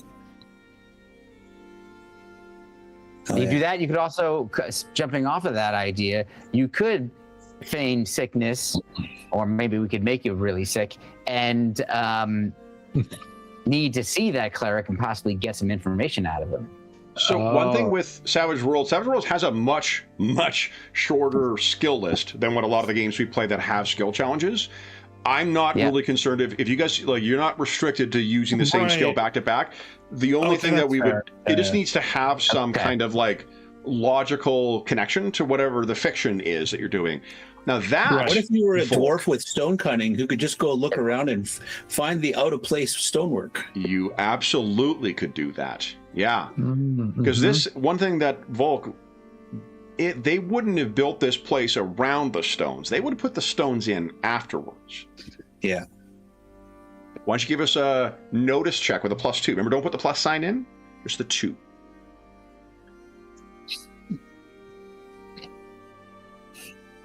Just one more. Nice. 12 of 16. You know precisely where the warding stone is near you. Awesome. So, I guess the question is, do you want to try and take the power out Gwendell without knowing whether it naturally loses it? Or do you want to, Marco, do something to try and figure out whether the charge is there or not? Also, Gwendell, rather than, for this pass, You could choose to do something else that would, sense. That's true. So actually, that is what I could do. I could basically, now that I know where it is, I could kind of, make my way towards it as if I'm doing something else, or try to make it part of like a normal place that we wind up going, and like surreptitiously use my spell casting to like pick up whether or not like this is something that's ebbing and flowing, or there's like it goes down, it goes up kind of a thing. Because there is a like detect power in the game, I don't think you can use the skill to do that. Gotcha. Yep. No. That makes total sense. What if it's academics? Like I look at that stone, I'm like, you know what kind of stone this is? That is a warding stone. Yeah, I buy that. Blah, blah. Yeah. And because I'm part of the Academy of Reclamation, these are the kind of things we look for, or something. I think it would more likely be occult than academics. Oh, yeah. Okay. Yeah. So, yeah, but you can. I can do that. Yeah. Yep. So, why don't you give us an occult roll, Quintel? All right. Here we go. Come on. Nice. Got a 4. There's one more. Marco. And what do I figure out about it, Kevin? Do I think that it's something that loses its charge, or? It is. That with the cleric who goes by, they must be refreshing the prayers on them as they go. Awesome. Pretty clever way to do that. And what they must do is that when, who knows how they did it when before the quarry, before you guys were being used as slave labor, but yeah. Then Marco, okay, awesome. What are you thinking? What's the next thing you're going to do to? I was thinking we could, find the sort of weak link here and maybe put some pressure on them to get some information. I can make a a little bit. That definitely fits as well. But if you The want only to think, concern is it leads to us maybe being identified as. So one thing I say is, what about the plan once you get out of here? Do you think there's something you could contribute in respect to that? Oh, somewhere where we could lay low. Yeah, because let me, if you'd Farian like. knows a seamstress that would be willing to hide us. She owes Farian and the lady. Well, I definitely. Because having grown up or been, trained here or whatnot, Marco, I mean, there's that you're going to have a certain level of familiarity with Kenabres. You also, since your fall, have got to know the other side of matters here. This is the map of Kenabres, guys. The jail is actually located in Old Kenabres. Right in the middle, of course. Yeah, and like to give you a sense, you can see sort of from the illustration as well, but like each of these concentric rings represents another wave of refugees that have been brought in as the influence of the world wound has expanded. Okay. And also to accommodate because the Crusaders come from all over Galarian as well. It's been the kind of clarion call for those who worship that, all traveling up to go and, throw themselves, prove their might, test their might, prove their devotion to Yomadai against the world wound. 4 crusades. Okay. So escaping in the quarry is outside of the city. Yeah. And probably immediate witch hunter action, right? Yep. But what if something happens on one of the roads going through the city? We're passing near a market or something like that, where it's a lot of people, tons of refugees, much easier to disappear. Well, remember, I've arranged for the guard to leave us alone that day so we don't actually go to the quarry. Oh, no. You will definitely be going to the quarry tomorrow. You have not made an arrangement for that. Oh. Sorry. What did I trick the guy into doing? For the one day to inspect the... Oh, okay. To listen in for the cleric. That's what you did. You didn't get... No. You were able to listen when the clerics came out, not for escaping that. Which was great, because that's what we needed to know at the time, so... Absolutely. Not that it wasn't... That was a valuable contribution to it. And remember, Armas is coming up. Like, what I've assumed is to what you said, Dave, the city will never be more full of strangers and travelers than during that festival. Yeah. Well, I mean, there is definitely a local tavern where I am well known, and I have many friends who would help us, and we could blend into a crowd pretty quickly there. All of this is reminding me more and more of Edinburgh. Like, that's the castle in the middle there. In August, there's 15 festivals going on. The city's jam-packed. Lots of pubs everywhere. But I think I told you, my favorite fucking spot in Edinburgh to sit is right at the foot of the Scott Monument. Because you got the train station right below, you got the castle up above. It just... That is a great spot. Yeah, for sure. Okay, let's see here. I said everyone's camera's reset, so But what kind of a role is that if I... I mean, common knowledge, it could be. Yeah, okay, sure. Or, if you've got something else... Knowing the right spot to take our actions. I'll even give you a plus, as Volk suggested. A +1 to the roll because of your familiarity with Kenabres. Right, here we go. Oh. There you go. There's a 6. Okay. Yeah. And now that you've had your taste of freedom, and back to prison. Better roll. Hey, it's one of the rats that Farian talks to. All right. That's right. So I think that brings... Oh, I got you guys switched around here. I think that brings everybody to the end of that one. We are 2 rolls off. So knowing that you are... whatchamacallit, knowing that you are going to that you can't safely drain the power, Gwendell, did you want to do that before the day of the escape, or are you saving that for knowing that the priest will do it while you're away and then come back and that evening? That's a good question. I'm concerned that someone might notice, like on an off chance that like somebody's like, hey, let me just check this thing. Hey, wait a second, and when I'm not expecting it. So I think what I would want to do is do it as close as possible to the time when we need it to be off. So do you guys, Marco, Volk, Varian, what are you thinking in terms of like when do you have a sense of when we should try to make this break? We're talking middle of the night after we get back, it sounded like, when people are tired, something like that? Yeah, on the way back, for sure. And also, that's when the streets will be the most full of drunkards and partiers. Okay. So then, therefore, it would mean I would want to do it before we leave, right? Or are you saying as soon as we get back to the prison? So it only helps with magic in the prison, right? Yeah.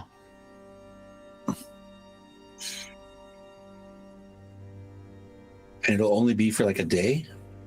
Well, if it drains it, then it's a week. You would have effectively a week where the warding stone is not active. If we drain it, you know what I could do?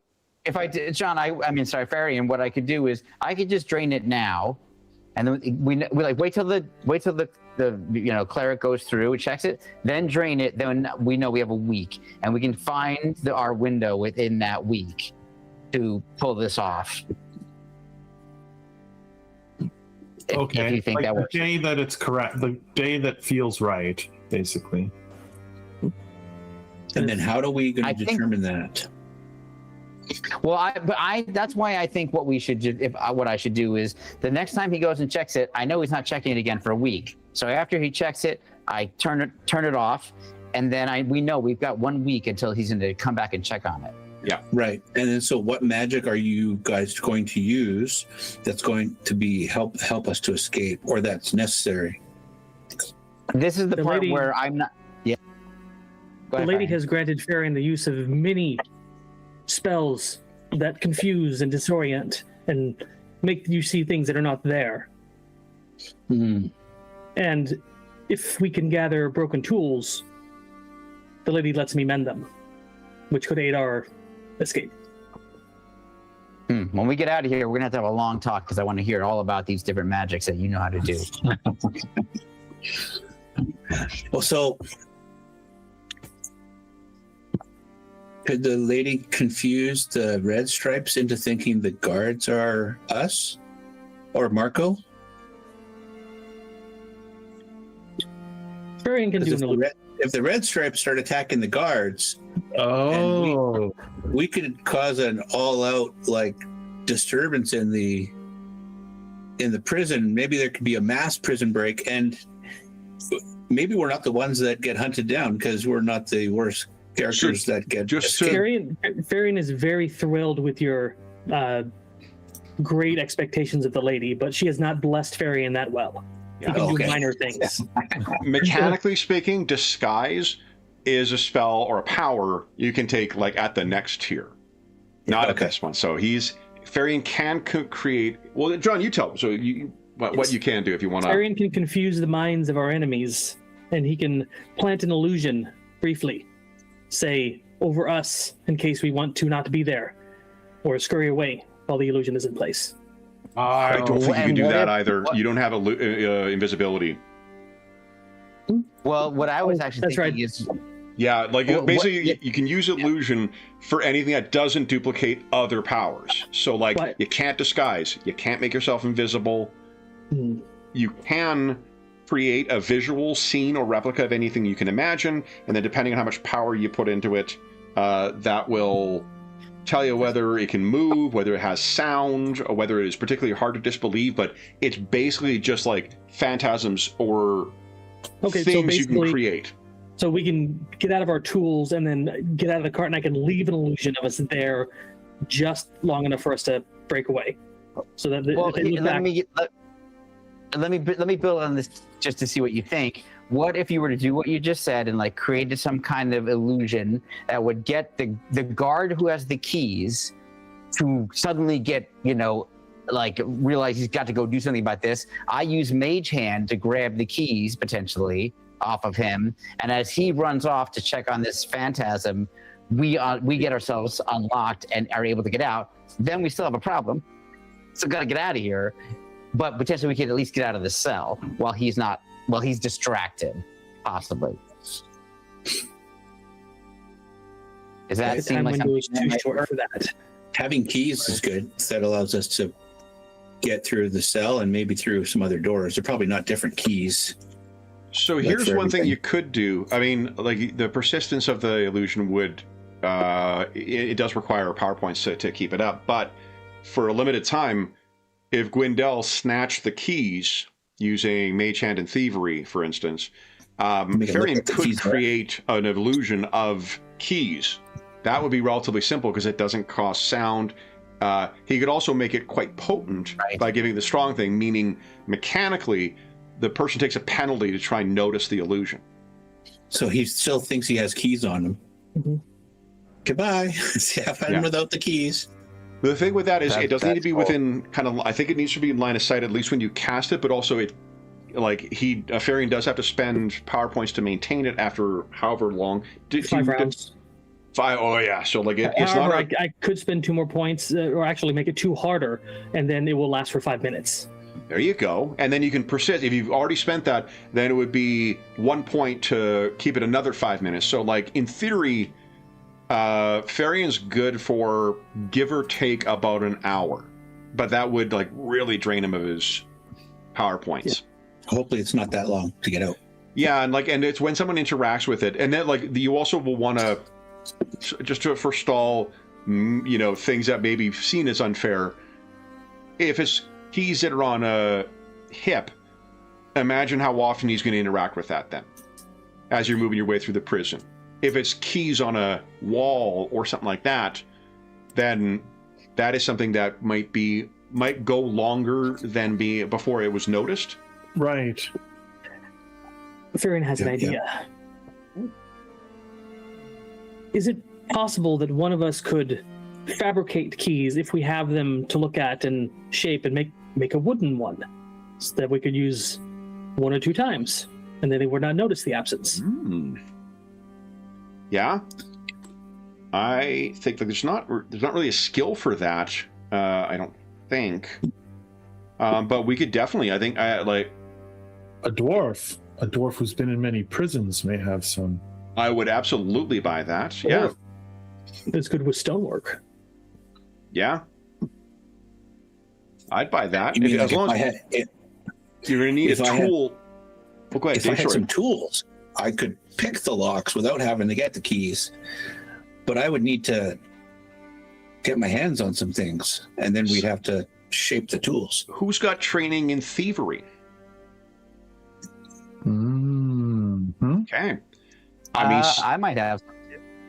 someone could. I really did not plan this session just so I could reference to someone keystering something, but you could make a roll for keystering, and someone could have grabbed something from the mine or something like that and try and secret on themselves. Just because the other guys have shivs doesn't mean you do not. It just Farian would means that- volunteer, but Farian is small.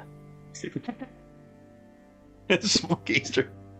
That His prison that is wallet only fair. carries coins. What about Volk or Gwendel? I could certainly snag some stuff. Volk's also got +1 to all his thievery checks because he's a And- thief. Oh, Yeah. So I need to try and steal something that I can work into like some thieves' tools, Yeah.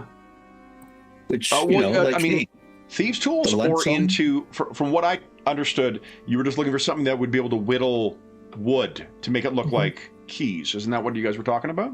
Yeah. oh yeah, Yeah, like, because the thing is, fabricating thieves' tools, those are very complex things. Right. That is going to be a lot harder than just snagging something that allow you to whittle, either shivs or, fake keys or whatever. And if it Right. helps, I have this skill. It costs no power points, and so if the ward stone is down, I can, if we want to break a tool and bring it back, I can put it back together. Yeah.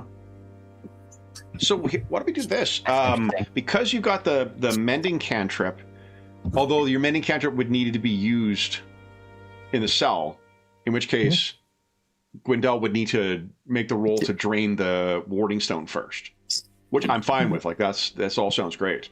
yeah. If that's our order of operations, yeah. Okay. Well, and do we want to try and sneak some weapons back into our cell to protect ourselves? Well, if we're rolling for keystering, I mean, why not? I'm up for that. I'd rather have Okay. a shiv than be fighting a guy with a shiv without. So here's what I'm Yeah. thinking is, as far as we'll roll the fabricating last.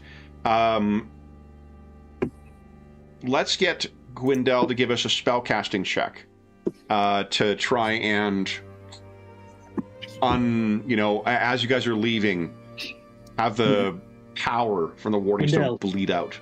Come with Farian, say a prayer to Our Lady. okay. I'll do it. It seems like it's as far as I can tell, it's very much working for you. So May your I'm gonna blessings go of right revenge ahead. help us escape this hellhole. I do a thumbs up because I don't know how to respond to that. And then I go, there we go. Your Nope. faith is weak. You wanna Benny that? Benny time. Yes, I do. Here we go. Come on, come on. There you go.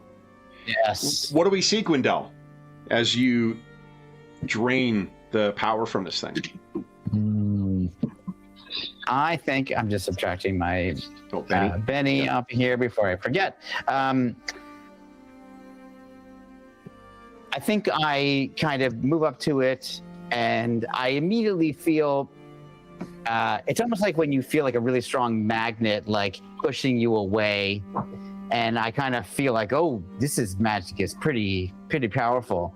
And so then I bring two hands out and I kind of like keep like forcing my way closer and closer like through the magic, but without like being aggressive about it. I try to weave myself into it until I get to touch the stone.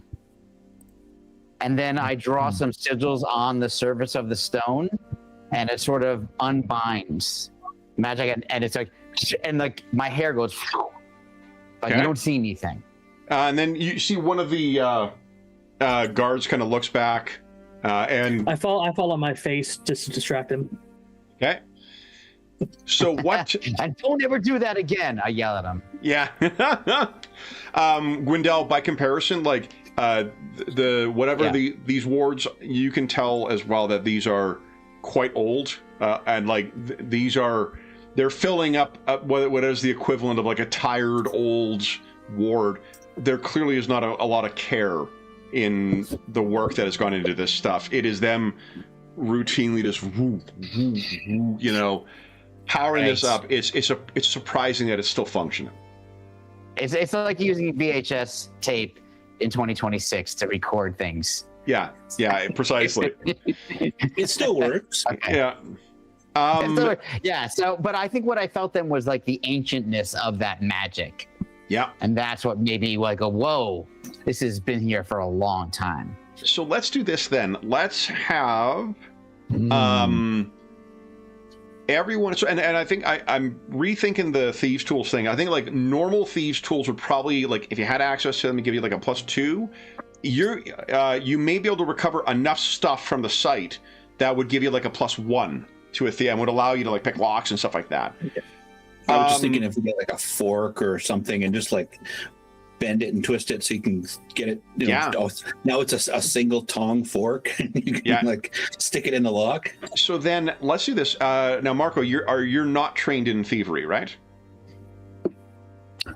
Thievery? No, I don't believe so. So then what you could do is make an unskilled check as well, if you'd like. Everyone can give us a thievery check. Every success and raise will allow you to smuggle back something, like something to make a shiv, or to make thieves' tools, or to make replacement keys. Cool. Okay. So Farian got 1. Wendell got 1. Marco got none, but he's got no training, so... You could Benny that, though, Marco. You said Volk got 1. I really am. Yeah, let's do it. Could get lucky. Are we getting more bennies in the session, or is you guys got plenty? I'm just going to use one. So I'm going to... There we go, roll 20. Yeah, you can use one if you like. Amazing. Okay. I brought back a turd. Did some rat shit in the yard. Will this work, Volk? I think what we... Whoa, Volk! Volk is going to be bringing back 3 things. Yeah, it's not the first time he's answered something. Okay. Not my first. So, Marco, I think we know now, with that crit fail, we know now why everyone knows in the prison that you're a former Yomadite. So, Volk, you can pick 3 of those things. I'm going to guess you're going to go with the thieves' tools, the fake keys, and a shiv? Or do you not need a shiv? Thieves' tools and 2 shivs? Yeah, if you could do that. I mean, that would mean you don't have the replacement keys then. That's fine. That's fine, okay. Then Gwendell and Farian, what are you guys keystering? Is it shiv? Definitely a shiv or something. Actually, better at shooting. Is there anything I can, like a throwing thing? Or Again, we talked about the size of your prison wallet. You're not trying to short bow up there. A handful of rocks? Can you throw some rocks at people? Like, I mean, yeah, they can't really throw a shiv either. It's a makeshift weapon, so... Yeah, I'll get a shiv. Gwendell?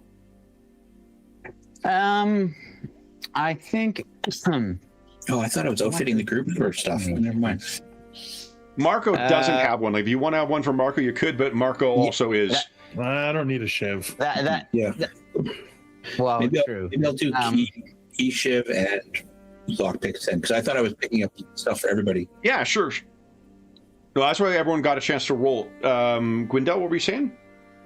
I was thinking if I could find something like something that was combustible, meaning like some kind of, variation of turpentine or something that I could, throw to like just create. I'm not trying to burn anything down or hurt anybody, but just as a distraction, like have a fire, No. I don't think so. No. Not with only 1 success. No. Yeah. Okay, that makes sense. How about just like some kind of piece of fabric that I could like cut 2 eye holes in and put it over my head if I needed to.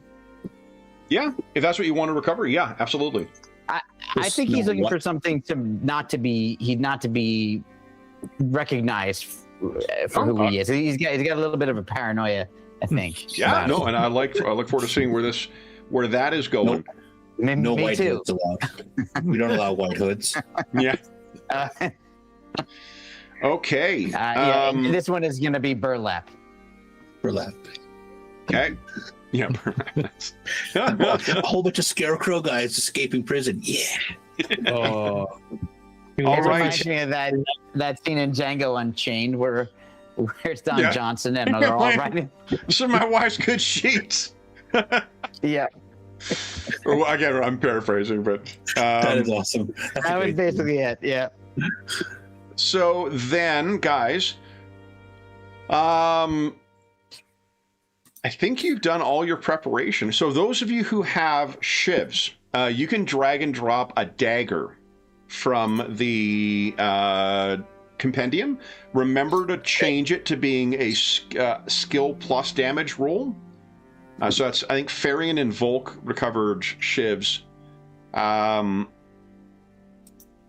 Yeah, I think that's it. And because they are makeshift, if a crit fail will break the weapon. Okay. Mm-hmm. Oh, That's cool. Yeah. Are we supposed to have dagger? No. Again, if you go to the compendium and you put dagger in, it should go for the Pathfinder for Savage Worlds one.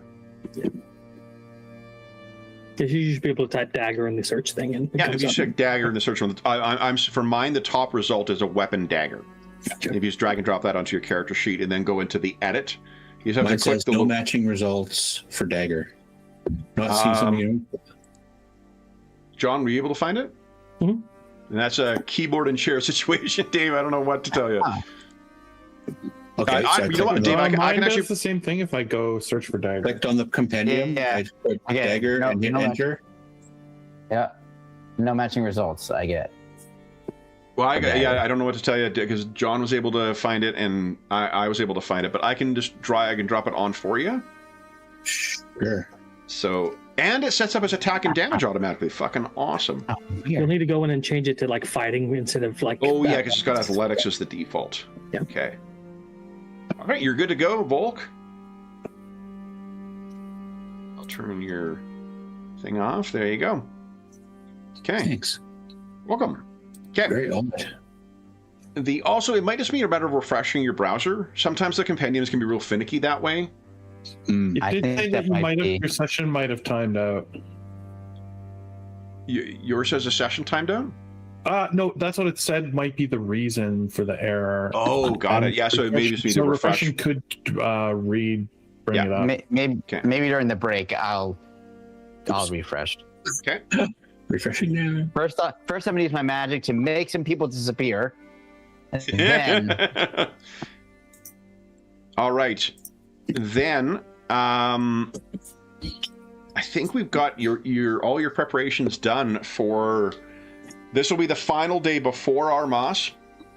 Armas will be starting tomorrow morning, but today you're going to work in the quarry, and today is when Gwendell overheard that the Red Stripes. Well, I shouldn't say it. He hadn't overheard that. He knows that the Red Stripes have shivs, and you know that they definitely have a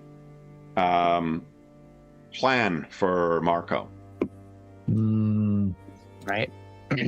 Yeah. So, did that work, Dave, with the refresh?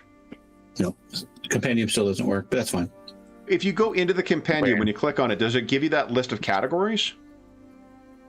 No, it just says No, yeah, introduction. me there. It says introduction for me too, but searching worked. So Weird. Okay, well, we'll figure it out. Oh, when I clicked on it for a second, it showed a bunch of stuff, and then it just went to book index. Yeah, that's what I have. Yeah, mine says book index, Savage Worlds, Adventure Edition Suite. Can you But- can you click on those things to have subcategories? it just opens up the Savage World. Yeah, it just opens up like a word. Yeah. Shows you the pictures of the books that are. Yeah. Yeah, it's like we don't have access to the companion. Look, if we don't have problem with Roll20 in any given game, it makes me nervous. Yeah, it's very nerve-wracking. Well, no, the fact that Jean was able to access it though, like that tells me there's a way of the players accessing it. It's just that it's not functioning for the rest of you guys for some reason. Yeah, I don't know. Yeah. I wonder if it's my paid because I'm a DM with a certain level of Roll20 access. Maybe it's doing that. I downgraded my Roll20. I'm at the top level too. Oh, jeez. You guys, no wonder my rolls are so shitty. I don't pay them anything. Oh, Jeff, you gotta pay. You guys, when are you gonna let me in on this little secret? Guys, hit refresh on your browsers one more time. Try one more time. I didn't give access, so I don't know why John was able to access it. Oh, maybe just because he does have some top level thing. Well, yep, there it is. It's all there. There we go. So the problem, Dave, I accused Dave of the problem between keyboard and share. I see a list of stuff now. Yep, problems between my keyboard and share. So. Hey, your information is still technically correct. Yeah, it's true. Very true. So, last thing I'll say, guys, before we take our mid-session break. This is where being lucky isn't helping me. Just kind of wishing Kevin's more smart. Yeah. Again, gonna be on my tombstone. Before we take our break, though, guys, I'd like you to tell us. There are 2 bennies to give out. Who is getting them? Give one to Volt for sure. I'm gonna. Yep, and I was gonna vote the other for Marco. Oh, just because I'm terrible at rolling. Yeah. Well, remember. It's Jeff's birthday game. Also, bennies can recharge our spell slots or spell points. So keep in mind. That is true. That is fair. And that is true. Varian can heal, just so you know. That might be a good choice. Right. Maybe Varian. Yeah. Sound good, everybody? I still have lots. I still have 3, so I'm not worried. Yeah, and I've got a couple, so I'm good. All right, let's do Varian. You take him because you're going to need to help us out Varian's later. taking 1 and Volk's taking 1 from the sounds of it. Yeah. Am I taking 1? That sounds right. Yeah. Your donations to My Lady's Church will be rewarded. Awesome. Okay. Then, guys, let me give you something new to look at. What are we calling ourselves? This is important. Because when the red stripes come, I'm going to tell them they've messed with the wrong people, and I'll tell them who we are. We'll be the white stripes. We should be the silver something. I mean, that's traditional. Yeah. If that's the name you're going with, is your combat division the 7 Nation Army? Varian votes on Blood Brigade. Blood Brigade? I like that, Kevin. The Silver Bloods? Sure. The Silver Bloods. I like it. And then when they start wondering who the Silver Bloods are, that's when you hit them right in the nose, Marco. And I think Marco. That's 2 of my things from my dream, man. Yeah. I think give us a Volk. Is that 2 of the things from your dream? Volk, give us a notice check, and Marco, give us a spirit check, please. Come on, spirit. 4. Oh. So Marco, like when whatever your, I mean, I guess Volk could spend bennies to roll, but Marco, like I imagine, like you said, like, or you were alluding to there, as soon as he mentions those 2 things, like you may have that moment of like heart stopping in your chest, kind of like, wait, what the fuck did you say?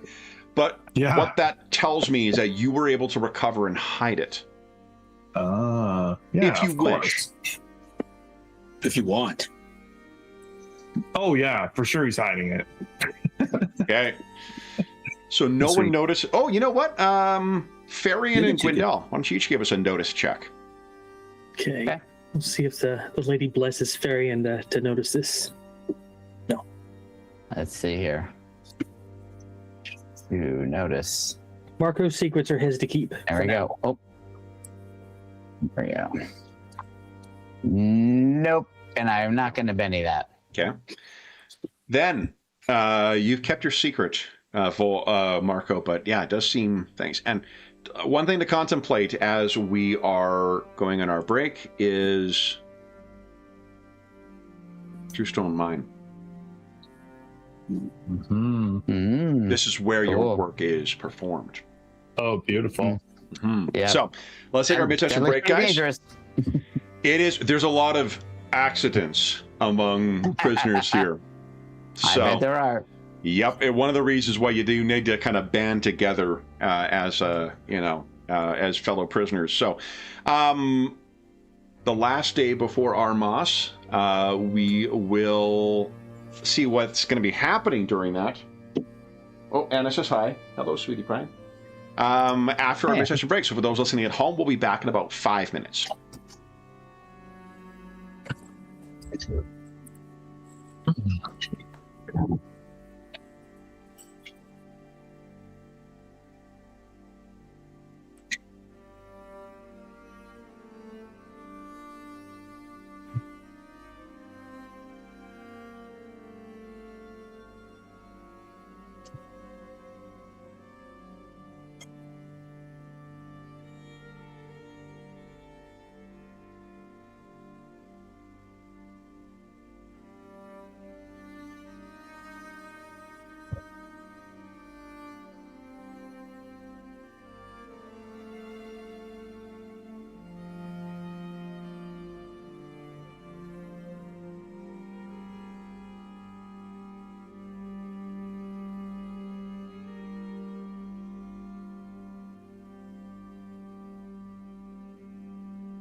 It's pretty fun so far, huh, Jeff? Oh yeah, this is a good game. Gotta love prison breaks. For sure. These are great characters too. The moment Kev sent me my hindrances, I was like, this is going to be the best ever.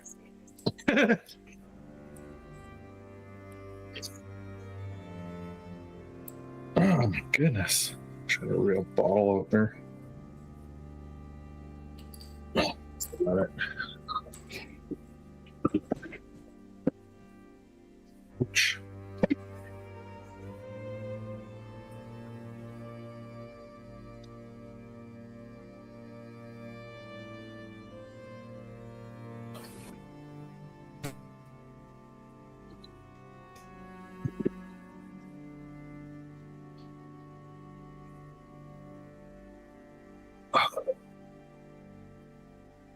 That hurt.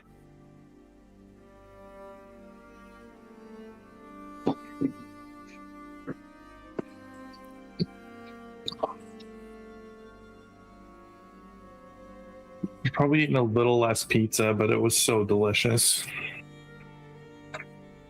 I was tempted to get pizza too. So good. I'm gonna get some tomorrow.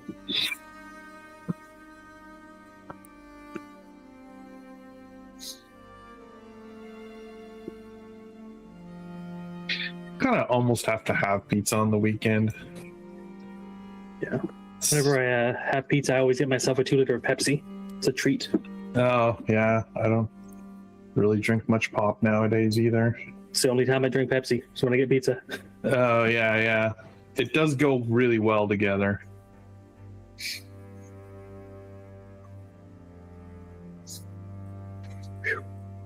Man, it's so fun to be back in Savage Pathfinder. So, the last time we played, Kev brutally killed my old man barbarian. That was so cool.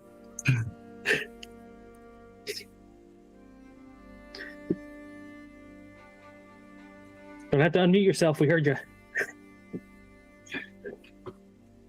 Oh, right. We heard you say hi to Anna, so you don't need to unmute yourself. Oh, I see. That's right. Yeah. That's right. Yeah. My mic is like 8 or 9 years old, so we had that error where I like 2 sessions in a row. I came back. I thought I'd unmuted myself on the mic, and it didn't unmute. So I'm starting to mute myself on the thing. I'm so glad I put those wanted posters, because Dave's away sign is the wanted poster for. Yeah, that's so nice. Oh, that's great. Yeah, I could have done that too and let everybody see it. I just leave mine on. So let's see. Pause for anybody that wants to see it. Nice. That's great. Oh man, I'm having a blast with this character, Kevin. oh that's great. Like I said, I wanted to make sure everybody had something that was specifically to their taste. I know George is having to play a wizard this time, but you know. Yeah. Well, but I was going to say that I do really love hindrances.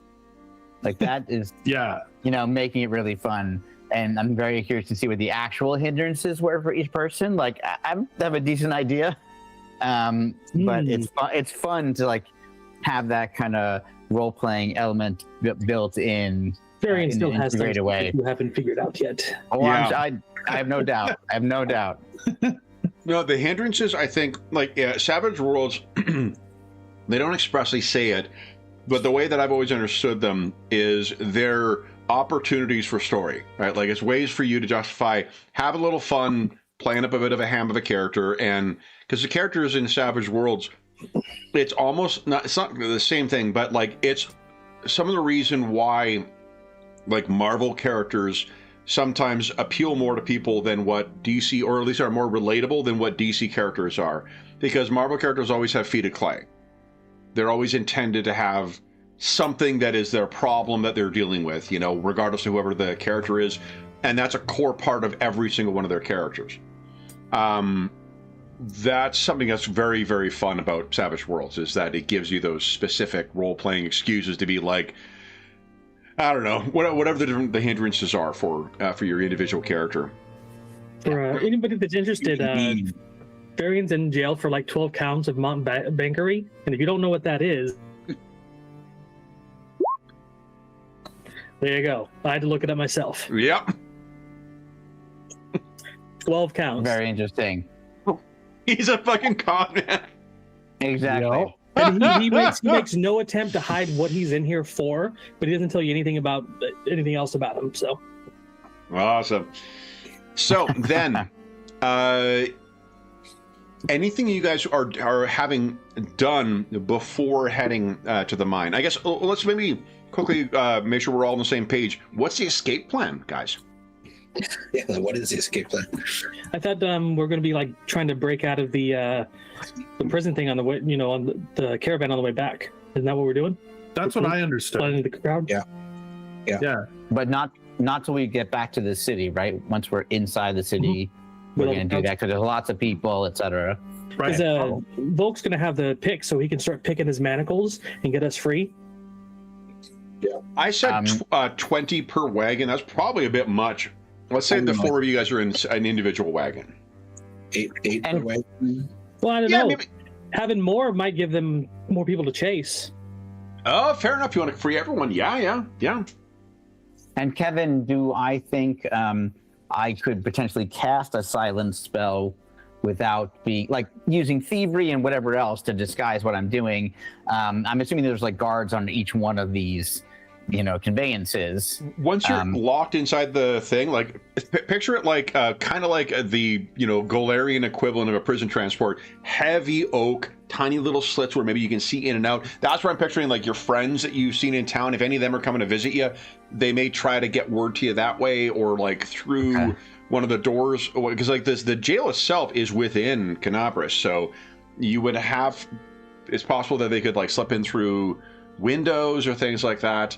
But the guards aren't going to sit inside there. Like once you're in there, where are you going to go? Right. So you'd be free to cast whatever magic that either of you. I think we have to be unbound before we can cast the magic, though. We got to have our hands free. I think I'll let you do it at a penalty. Let's let Bulk unplan me before I do anything. Yeah, Bulk's got his thieves tools, so. It depends on whatever Volk thinks. If he wants me to try to keep things a little bit silent for him, I'm happy to try it, even though it's going to be difficult. But Volk, it's whatever you think you can do with your master hands there. Oh, you're muted, Dave. Tomo. Awesome. Never Thank was you, Dave. Wow. I can unlock your hands first so that you can do that, and I can work the rest of it in silence. Okay. So it sounds like you guys have a plan. Yeah. I want to stir up a little bit of I'm going to tell them in advance, but I want, once we get into the transport on the way back, I want to definitely like stir up the other guys so they kind of know what we're doing, so that the moment the guards burst the doors out, we're all overrunning them. Okay. So, and if you got objections, and tell Farian now. Sorry, Farian. Guards are opening the door. No, we're getting out before the guards open the door. How are we going to do that? Pick the lock. Yeah. Can we access it from the inside? The lock that opens the back of the thing? Probably. Okay. Yeah, because they would have to, if they did transport with guards in the back, they would need to be able to unlock it as well. Okay. And you wouldn't want to be just locked in with prisoners. So I would say probably, yeah. Okay. Well then. Okay. But Farian, maybe tell some of those people that everybody should run in X direction and we're going to run in Y direction. Just to like spread out. No, I figure if we're going to be able to lockpick it and not have the guards come in on us, then it's better that I don't tell anybody until we're actually at all. Just Okay. And I think we let them all go first. Well, we should definitely leave the doors open so there's a bunch that's running out with. When you guys are getting loaded in, be the first 4 into the cart. I want us to be at the front, closest to the wagon operator, and I'll unlock the others and let them out. Let them go and scatter. And if there's any witch hunters or guards that are trailing or following or that notice, let them chase those guys first, and then we'll double check, make sure, and in the beeline. And what is our? Go ahead, George. Sorry. I was already getting to the next point of like, what is our destination? Like, where are we heading to? We're obviously running, but running to where? To Marco's favorite tavern, or? How smart is your I ferret? believe that was our plan. Yeah, I like that idea. I have friends cool. there. How smart is your ferret? Genius. Because Farian knows a seamstress that may make arrangements for us to have rooms so that we can get into the tavern and have a place to hide immediately. Oh, like deliver a note? Do we have anybody write anything down? Or Yeah, I mean, maybe we could put something in there, a note that involves something that only Marco would know, so that the tavern keeper would know it came from Marco. Oh. Yeah. Yeah, you got the buddy there, right? Yeah. He's not the tavern keeper, but he would probably be there. Well, even if your buddy was like, "Oh, cool, I got this message. I'm going to go make the arrangements or something." Yeah, maybe yeah. that's what you can do. That would work. We would Okay. probably want to keep the wording minimal, so if it gets caught. Oh, my ferret is all purple prose, so you really gotta. Yeah, that makes total sense. I think that's good. Okay. All right. We also have to survive the day if this is the day they decide to try and attack. Yep. And I True. can tell you, True. guys. If you're going to get stabbed, Farian recommends that you just lay there and pretend to be dead, and I will heal you. Well, they better stab me pretty damn hard for that, because otherwise I'm going to take 5 of them down. That's okay. I'm having a hard time believing anything you say, considering what you're in for. You've known the whole time. But no, I totally trust you. That sounds good. So Yeah, this is someone to watch out for. We trust you as far as we can throw you. It's pretty far, you know.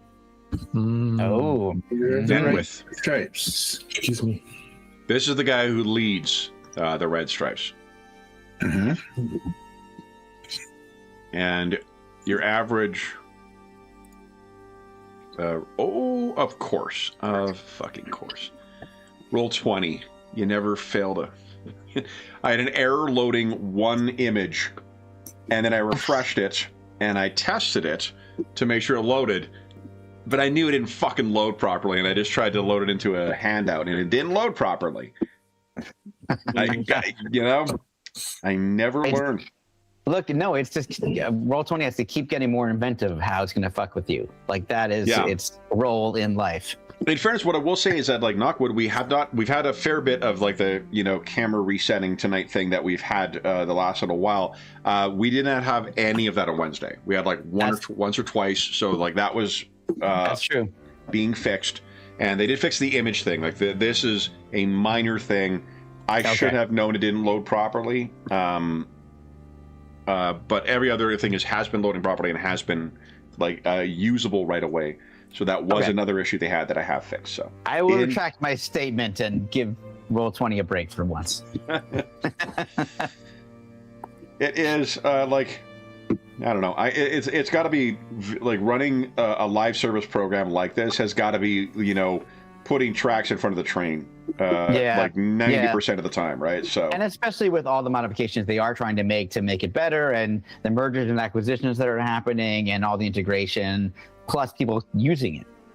So and then rolling pieces out and finding the bugs. So I totally, I think that they are doing the best they can. We need to get everybody to chip in and get Jeff a subscription so his rolls will get improved. That's true. Honestly, Roll20 likes to screw me sometimes too. So guys, here is the average member of the Red Stripes. Oh man. Well, okay. See, wasn't that worth waiting for? Mike Tyson meets Dave Bautista. It was worth waiting for because that tells me everything I need to know about why I should be scared. Farian thinks he took the red stripes on his face.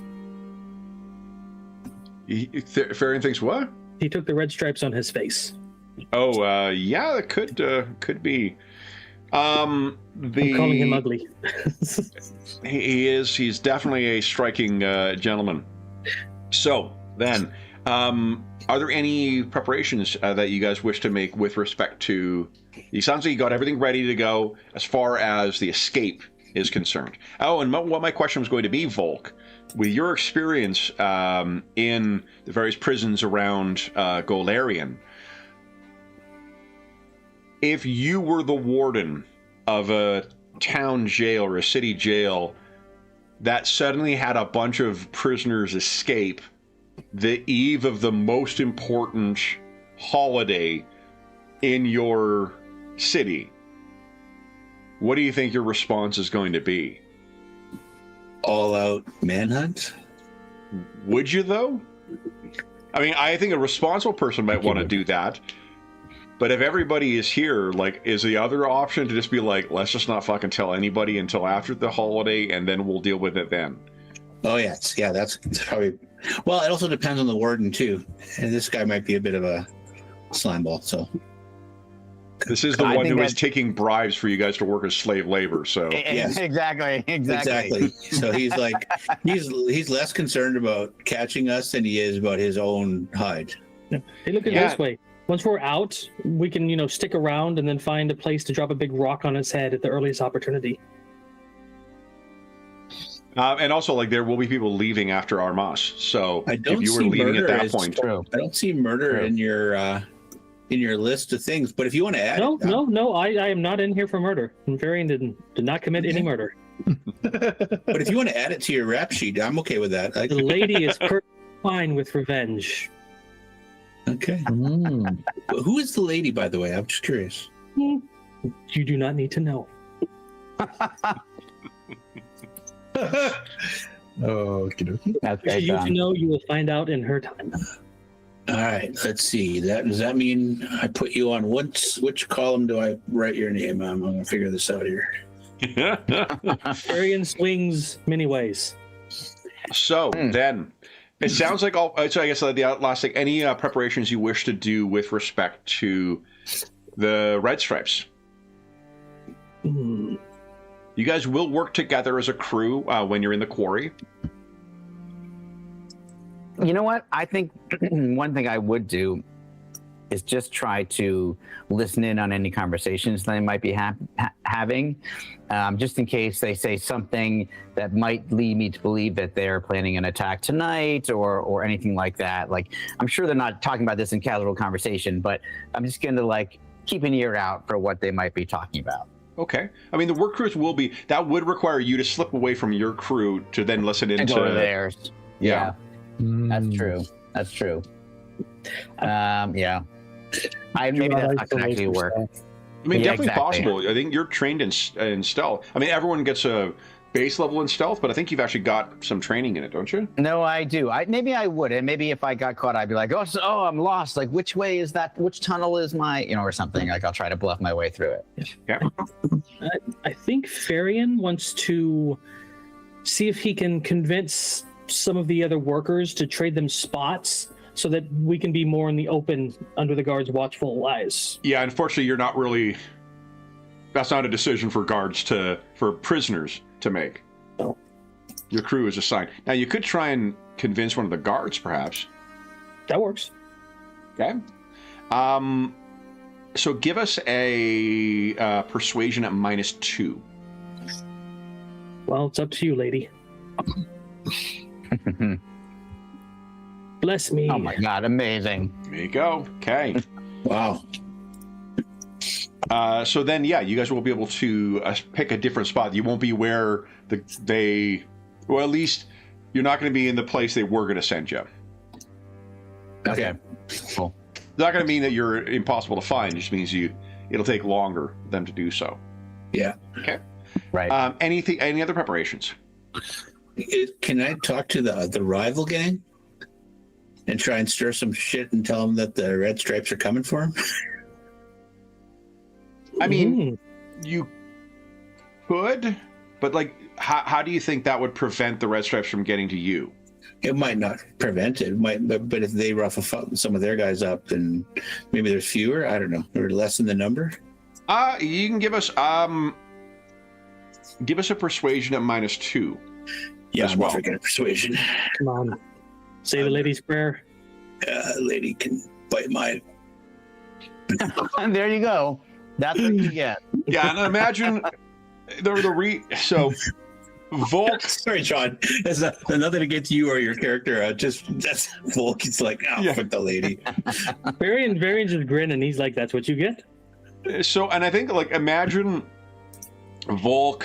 What is if you were to summarize, what someone meeting Volk for the first time in his natural environment? What would their impression of him be?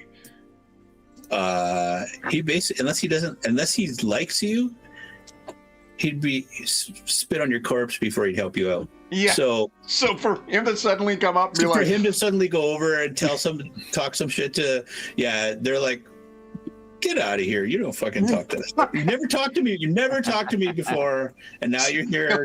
Yeah. What can't I do now? I think if anything, they think that you are going to attack them at some point. It's like, okay. And you guys have probably noticed this. Like Volk is like literally mean. Like if it's not one of you guys like talking to him, he is like mean and rude and like and literally like, yeah, that's one of his hindrances. He's just a mean cuss. So it's very out of character for this scary son of a bitch. Like when he walks up, they're probably like gripping the pickaxes and whatnot, thinking like, and then he's just imagine he's got a pie. He's like, I made you a pie. They're like, run. Poison or something. Yeah. He's trying to kill us off.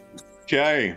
Then it sounds like we got, so then Gwendel, why don't you give us a stealth check? Let's see how successful you are at sort of keeping yourself, out of your crew and listening in on the others.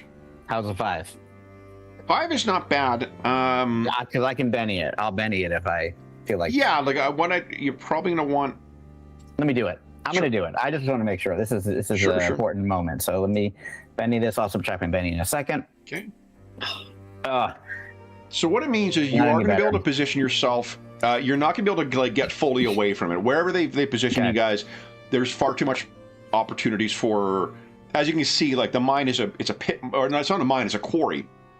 So, like everyone can see where you're working, and they've got guys with whatever the Golarian equivalent of shades and a shotgun are. Standing up in a high spot, resting on their shoulder, watching you guys work down below. They could literally have a shotgun. Numeri's not far away. Oh, that's true. It could be a blunderbuss somewhere. Yeah, that's true. So I think like I keep trying to make my way towards him, and like every once in a while I check, and I'm like, oh, that guy sees me, and I like pivot and like pretend I'm going to the outhouse or to another bar, and then eventually I'm like, this is not working. Okay. I this is not going to accomplish what I'm trying to accomplish here. But what I will tell you is that it is good enough to position yourself in a place where you'll be able to not only see anyone approaching where you guys are, you will also be able to remain hidden until you choose to reveal yourself. Oh, okay. That's great. Do you want me to make a check to hide now? Or no, you've already got your stealth is good enough. We'll use that. Okay. No one's going to be like, unless you're.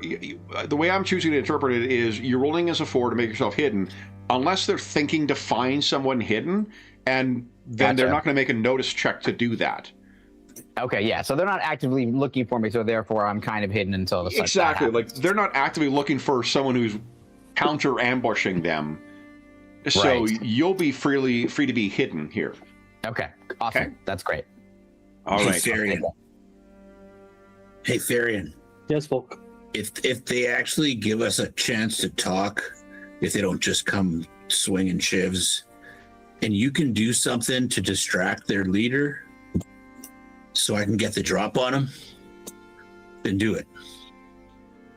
There are witch hunters in the quarry. Therian does not think using magic here is wise.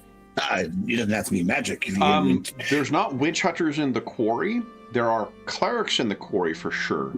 But what happens is if you don't show up at end of day and they do a head hunt or a head count and whatnot, and they find the prisoners are missing, that's when they let the junior witch hunters out. It's good practice for them. So I just need to get them distracted, yes?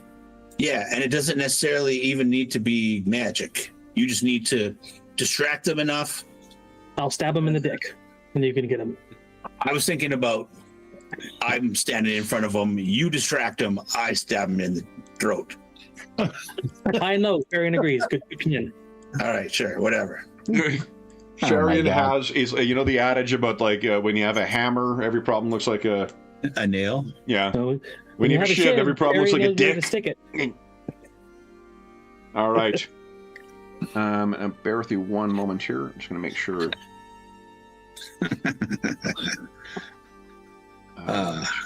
I still have a little tendinitis, but I don't give a fuck. I'm making change. Right. Oh, nice.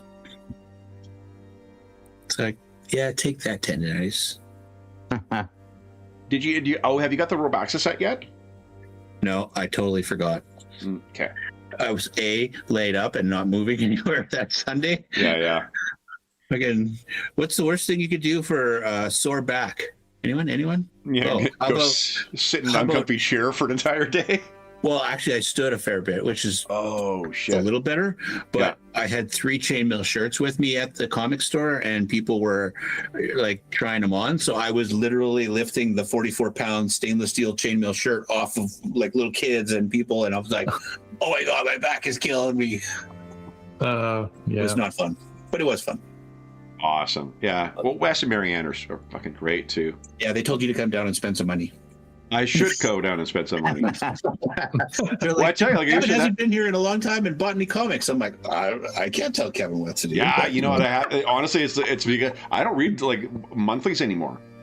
I'll get trades every now and then, but like typically it's like I'll have something that interests me and I'll want to get that specific trade, you know, and I can't.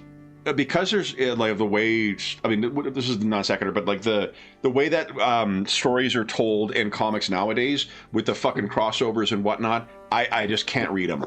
Yeah. It is too frustrating to try and read an ongoing story. There's some, you know, some stories that definitely could still be good, but I'd sooner just buy them in trades and read them that way. I may have gone to a store and picked up a whole pile of back issues of Conan Saga. Hell yes. Fill in my, because I'm like, I'm going to get rid of my, sorry, I probably should be digressing this. I'm going to get rid of all my old Marvel Conan the Barbarian and Conan the King stuff, but I'm going to keep all of my Conan Saga and Savage Sword because the black and white just is still so good. Yeah. All right, guys. It is quite late in the day when, Gwendell, you finally notice trouble coming.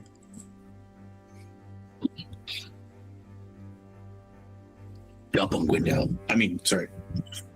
So you are hidden, Gwendell. Okay, cool. Currently. And you can see that Nenwith and about 9 guys, all pretty obviously with shivs, are making their way down here. Right. Now, you would have an opportunity to try and get back to the others if you want to try and do that, or you could remain hidden where you are. What are you thinking? I think my work here is done, so I would like to rejoin my companions. Sure. So go ahead and position yourself off to where you guys are working. Each of you has a pickaxe in your arm, but it's not designed as a weapon, so it's basically going to be -2 to attack rolls. I'm assuming you're going to want to go with either unarmed magic or your shiv instead. Kevin, yeah. Go ahead, George. That's where I'd like to get to if that's possible. Sure. And what do you tell the guys?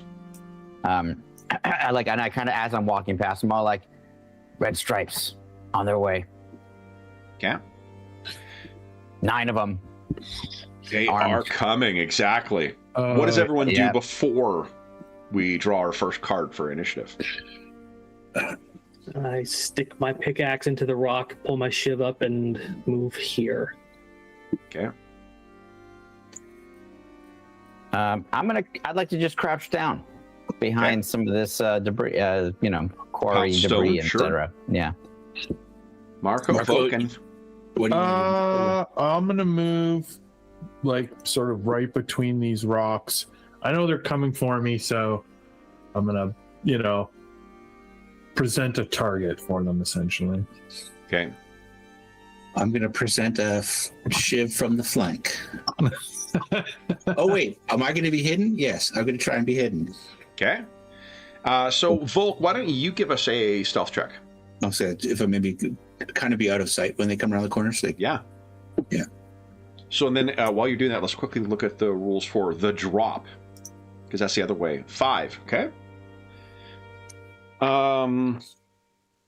Again, they're not looking for ambushers, so you're gonna be hidden then, Volk. Everyone else will be detectable at least. And the way, I think it's under D, not. Yeah, the drop. If you have the drop, it usually happens up close. You get +4 to your attack and damage rolls against that target for 1 round. And then you also get to apply your sneak attack. Sounds like a multi-action plan to me. For which the drop? Whenever Dave gets a chance to multi-action stab.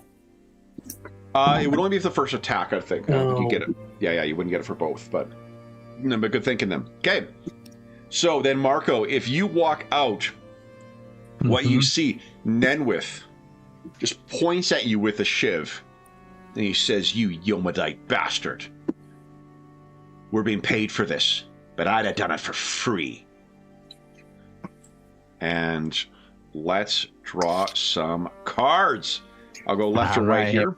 Oh, I thought you were going to say draw steel, but we can draw cards first. Unfortunately, we can draw a shiv. Varian got a 9. Gwendel. Ooh, Jack. Oh, Jack. All right. Marco, a 2 of spades. Volk, an 8 of diamonds. Joker. Yeah. Mention, I love this game. Get plus 2. I did hear that. RNGs. Get some bennies for me. It's not good. Oh yeah, Joker's give us bennies. Yep. And a 2 for them. Now, I have my Benny set aside for that. Does anyone wish to spend a Benny to get a new card? No. I mean, now the Joker was drawn. Okay. Then, first thing, I am going to go first with him. And I get plus 2 to all my checks this round. He is a wild card, so I get to roll the extra dice. Marco, would you give us a spirit check? He's going to try and make you vulnerable with his threat. I got an 8 as my best roll.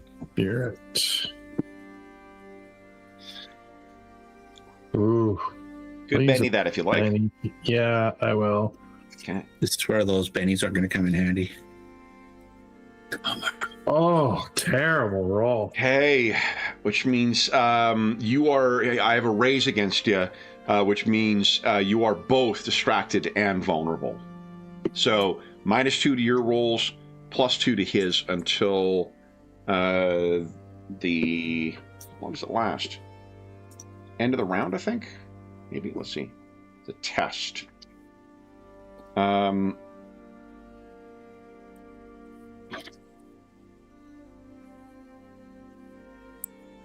Excuse me.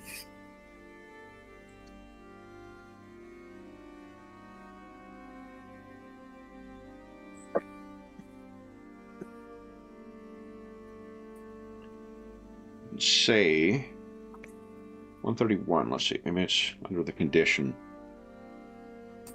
Oh, here we go. Until the end of your next turn. So you are both distracted and vulnerable. Plus -2 to all. +2 to all your actions, and +2 to hit you. But they're not going to be able to reach you, unfortunately, for this round.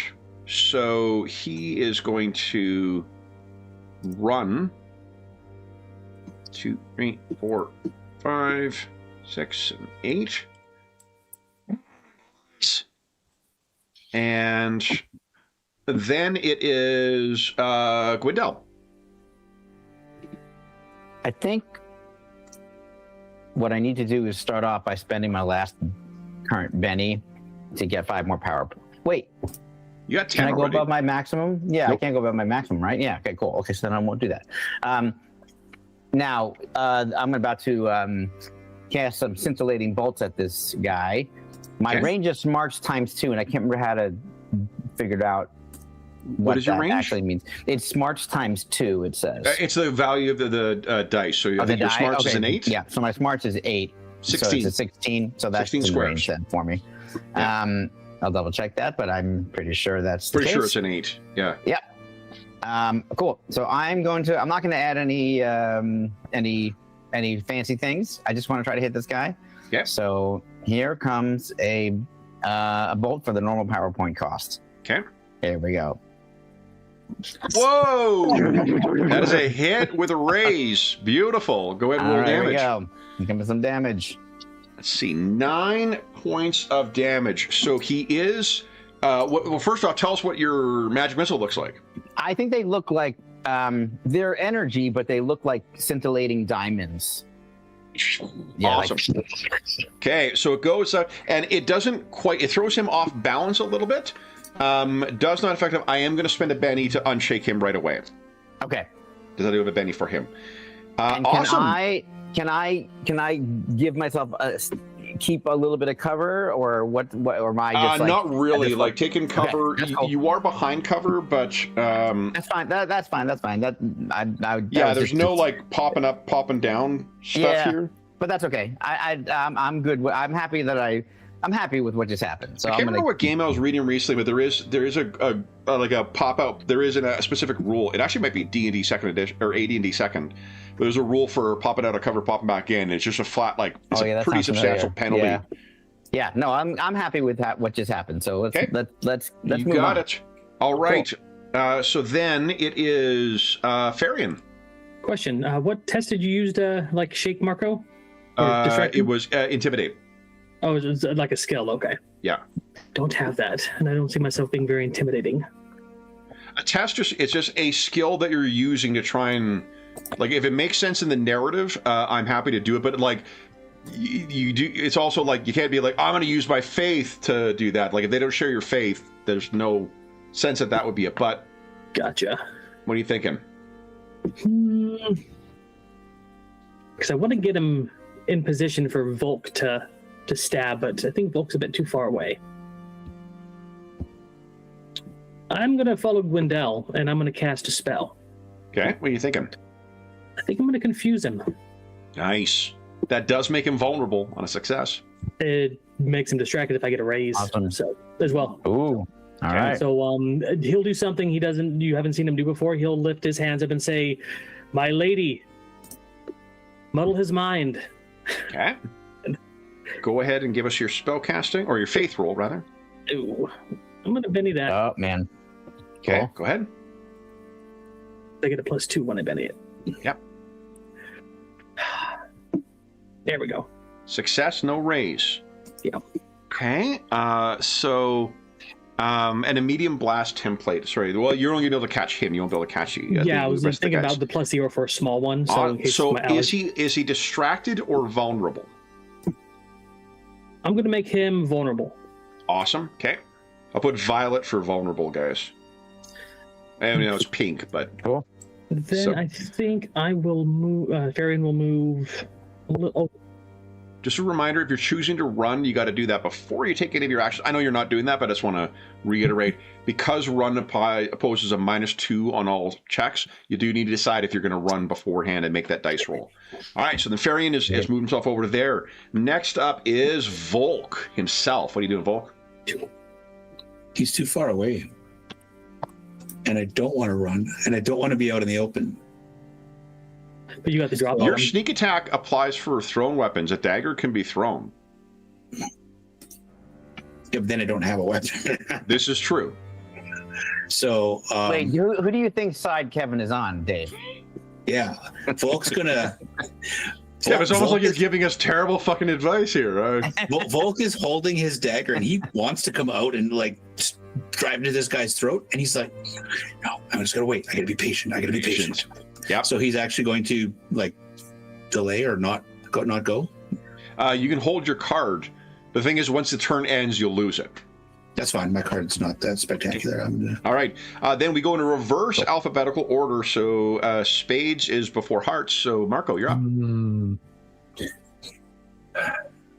So tempted to just step away from them. Ooh. What was that he said about being hired too? What the fuck? Yeah.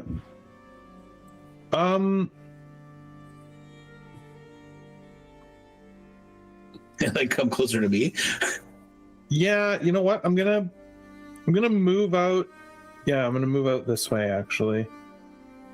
Around the pillar here and back over there. And sort Can't of run like, nowhere, Marco. and there's not like a game action for it, but he sort of takes like a fighting stance and he like rolls up his sleeves and cracks his knuckles. Are you trained in what is it, intimidation? I do have intimidation. Yeah. Why don't you give us a test? He's currently So I'm at vulnerable. -2, right? You could make him distracted as well, too. Right. So, but I have a -2. You have a Until the end of my -2? turn, right? Yeah. Why do you have -2? Because of what his intimidation What he rate did is. to me. Yeah. Yes, he does. Yeah. So I That's just put right. -2 in the thing, or Oh yeah, right. You're distracted and vulnerable. Yeah. So in the modifier, put -2, and then I'll roll his spirit. Okay. Anyway, and I get a wild die as well. 5 is my best. Oh no, 7 is my best result because of the thing. yeah, he's not very scared by it. He's ready to murder you. Yeah, he's. I mean, he's bloodthirsty. backed by all his thugs, right? So he thinks he's got this in the bag. All right. Speaking of which, the thugs then will run forward. Okay, 2, 3, 4, 5, 7. Okay. They are coming in. They are intent on getting the job done here. You guys may also notice that the wild card has a bar. The others do not. Okay. End of the round. Because we had a joker, I need to shuffle the deck. Right. And here we go. Therian. Ace. Very nice. Thank you. Gwendel. 8. Marco. 6. Volk. 2. Let's see here. An ace. And for them, a 9. Anyone want to spend a Benny? Yeah. Yeah, okay. This lady already answered my prayer. You know what? I am gonna get an extra card. Okay. I thought we were supposed to I thought we were required to sing Ace of Spades whenever. Yeah, nice of diamonds. True. Okay. We just ate 2 bennies. I know. That's right. He doesn't have the benefit right now, and he is vulnerable until the end of his turn. So we're good? Yeah. So spades will come before aces, or before diamonds. So, what's his name? Nenwith is up first. Nenwith is gonna, let's see, 1, 2, 3. No, you can get to Marco without having to run. So he's gonna saunter forward. What is your parry, Marco? My parry is 7. 7. Okay. Wow. Okay, so I just barely hit you. Wow. And his damage is, let's see here. So 8. What is your toughness? A 7. Okay, so you are shaken. Then if you take the shaken on your character sheet, you also, remember, you can spend a Benny to unshake yourself, but others may have ways of getting rid of that. I think actually Farian's heal can unshake. I don't know if it unshakes. Let me check. I can't remember if it No. if it's one. Is it not one of the options? No. I can neutralize poisons or diseases Oh, okay. or wounds. Okay. All right. So you are shaken currently, Marco. Yeah. And actually, I think now that it's coming back to me, I think we use a little skull and crossbones when you're shaken, and then you also take it on your sheet. All right. So yeah, he's got at you. You sort of deked back, but you're off balance. Another attack like that may connect. Farian, you're up. What are you doing? Farian looks over at Marco. He's fine. For now. And 6 squares is good. Okay. I'm gonna cast. You need to move forward. You got no line of sight from there. Okay. I can move before and after, right? Okay. Get there. Oh, good question. I can't remember if you can move after. I honestly, you know what? Like, I know it's a thing of modern games. I'm kind of growing to hate that mechanic. Like, because we were playing Champions, you can move and then take an action. I kind of prefer that to the bullshit of like hop out, hop in, hop out, hop in. Mm-hmm. You know, everyone can do it, but just like it felt cheap as fuck when I'd use that against you guys for the lizard folk in that fight on 2 weeks ago. Yeah, oh yeah. That Well, was already too hard. It was fine. Let's see here. Movement. Sorry, go ahead and take your action. We'll... Okay. He is casting Confusion again, but he is spending 2 more points to cast Greater Confusion. Ooh, nice. mm-hmm. And There we go. It Okay. shakes them in addition to making them either vulnerable or distracted. So I'm hitting that entire group down there to Yeah. shake all of them and make them vulnerable. so your confusion is a non-damaging effect, cannot cause a... Hey. So minus... Okay, yeah, that works. All right, what does that look like? So he lifts his hands up, and for the first time since he's concentrating so much, his magic it's swirling with black and yellow, and you get the imagery of wasps coming from it. Yeah. And there's a flash of 3 daggers crisscrossing that flies into them and explodes. Okay. There's like a I'm bunch of gonna bees, spend- just a wasp hitting them around the head to distract them. They're unshaken. Okay. Okay. Then I'm hold on, back to that cast, or? just looking at movement. Actually, you know what? I don't think I can do it for the full group. I'm thinking of... I've been reading Genesis again recently, so let me think about that. All right, I was just checking the movement. Okay, it's out of combat. You may freely set your facing.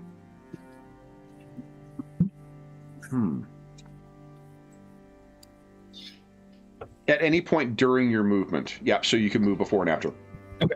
I figured that was the case, but... Definitely want to get back there. Okay. All right, so they are all shaken. Nicely done. Shaken, not stirred. Mm-hmm. And sorry, you said they were vulnerable or distracted? I'm going to make them vulnerable. Vulnerable, okay. All right. Then I'm sorry. Then next up would be them, I guess. Okay. So let me do this. Basically, I was trying to delay them from getting over here. Yeah, no, that's an excellent stratagem, and there's a lot of them as well. So good call. Okay, so I need to roll Spirit for 1, 2, 3, 6, 7, 8, 9. I need to roll 9. What I'll do is I'll roll in increments of 3. Let's see. Here we go. So that's 2 that are unshaken. 1, 2 that are free to act. And then all 3 of those are unshaken. Jeez. Okay. Shake. There's a couple, though, that have, and then 1 unshaken from here. All right. So the rest of them are going to be unable to move. Then 2, 3. There you go, and runt. Well, my small size will be advantageous here. Yeah. What's your?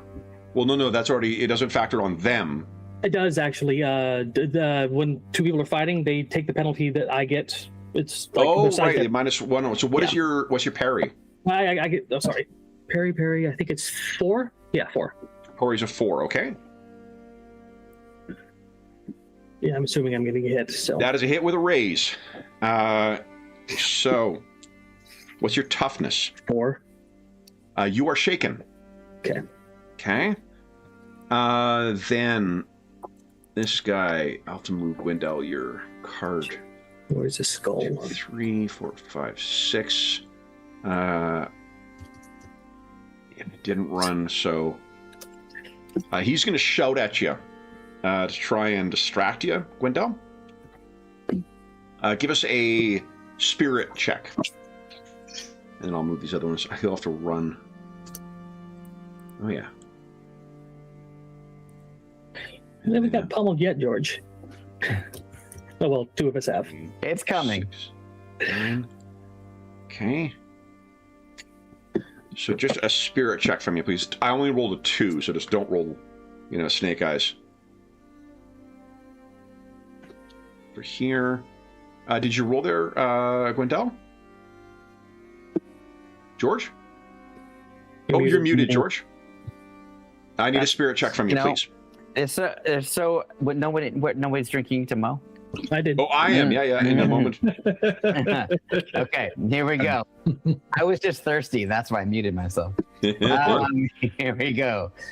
6 and a 4. No problem. So he's shouting at you, but it means nothing. Okay, cool. And then, I've moved one guy. Should have been that guy. All right. So then I've got, what is your parry, Gwendell? It is only a 2. 2. So I do manage to hit you. Okay. No raise. Okay. What's your toughness? My toughness is a 5.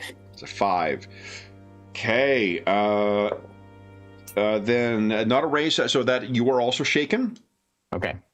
Marco, your parry, you said is a 7 again? That's correct. Yeah. 7. Okay.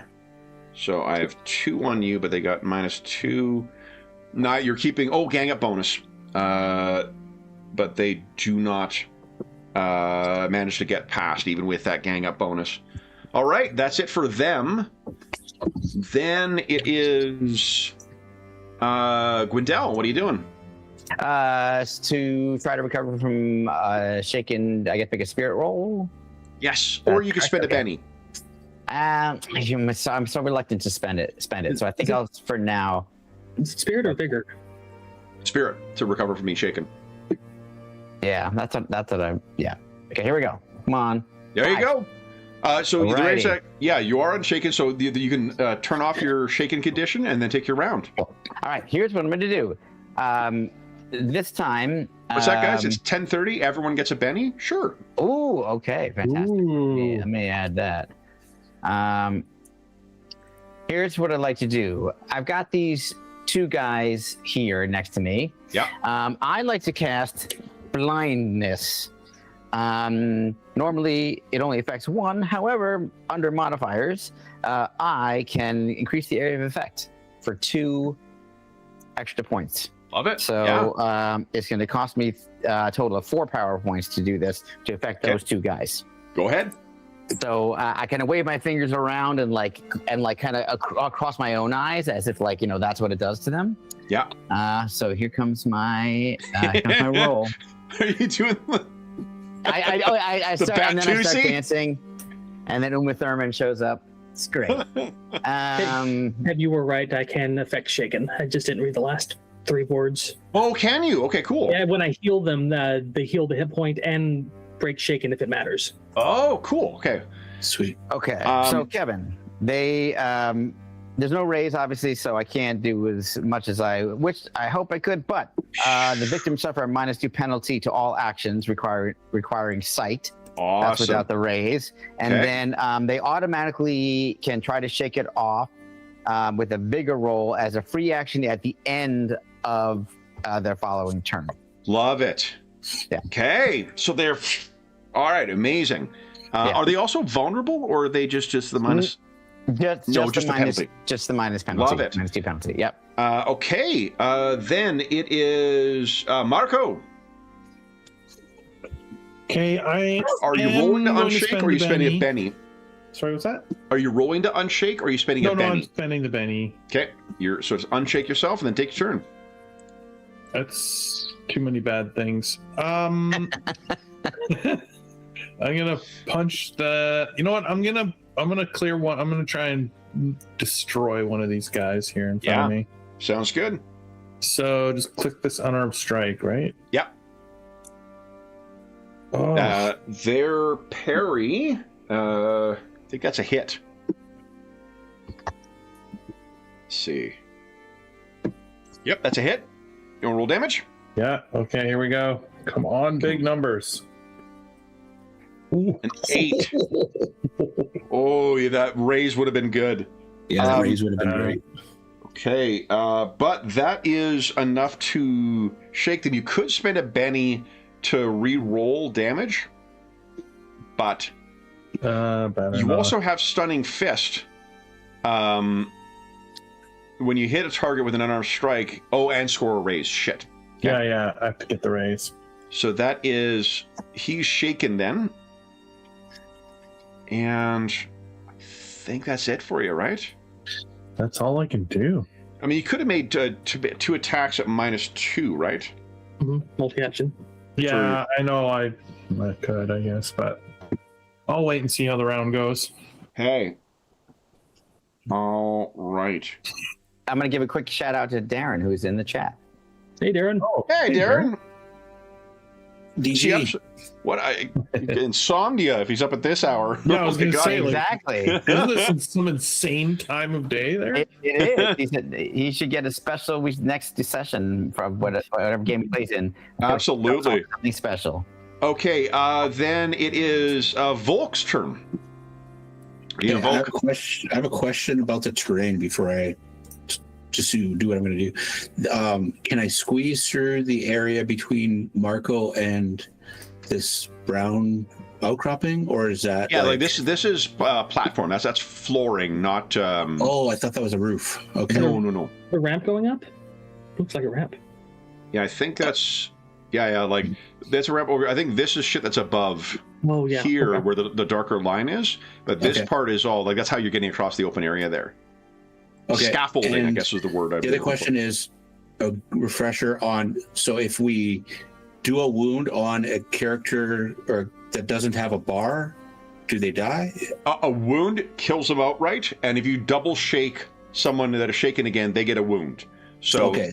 So if I can move to here and attack this guy who's already shaken, just hopefully hit him and. yeah, remember you've got the drop on all of them, so you've already got +4 to hit and +4 to damage. If you wanted to royally fuck up one of them and then do a second attack on the other one, you could take -2. You won't get the drop on the other one, on the shaken one. Right. Okay, and then so this pile of stuff that's in the middle here Yep. is, can I climb up on that and attack this guy from above or jump down behind him, or Give us an athletics check, I have and a I'll let you move of scramble over it. I have Yeah. a pace of 7. Yeah, it's just the athletics is alright. the ability to sort of get there. Yep, good enough. So I'm sneaking around and then all of a sudden I scamper up over and drop down behind this guy and then try to give him a knife. Yep, and let me Awesome. double check here. Pumice, here we go, situational stuff. You're also going to get +1 for gang up. Oh, Because nice. Because there's Marco's 2 also- of you on him, yeah, because of where you position yourself. So +1, you have +5 total to your Okay, attack. so +5 to hit. Yeah. And it's like, you should have stayed in bed today. Did you? He did. Doubled one. Oh, Wow. I think his So- shiv broke. holy shit. Is that a That's serious? insane. You said on a crit failure, his shiv would break. Yeah. So you Yeah. go across and like it's fucking And you- broken, and And you can't Benny that. You can't Benny. No, No. that's it's one of the few games where you can't get yourself out of that. You have no weapon, Volk. What a perfect way to end the round. All right, God. next round. Damn it. Here we go. Farian. You know what, Dave? Just use a conviction. King? Oh, wait a minute. Yeah, no No, baby. conviction. We don't have So Farian, Gwendel. Oh boy, look at this. The card just Marco. sticking on my screen. Jesus Christ. Yeah. Volk. And what's Marco's his name? over here. Yeah. And here, I'll put you over there. And then the thugs on a 7. Okay. Anybody spending a Benny to get new? You know what? I'll spend a Benny.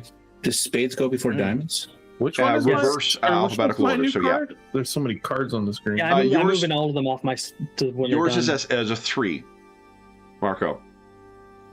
Oh, the 3 of spades there? Yeah. You know, I could do it easier. I was put them underneath your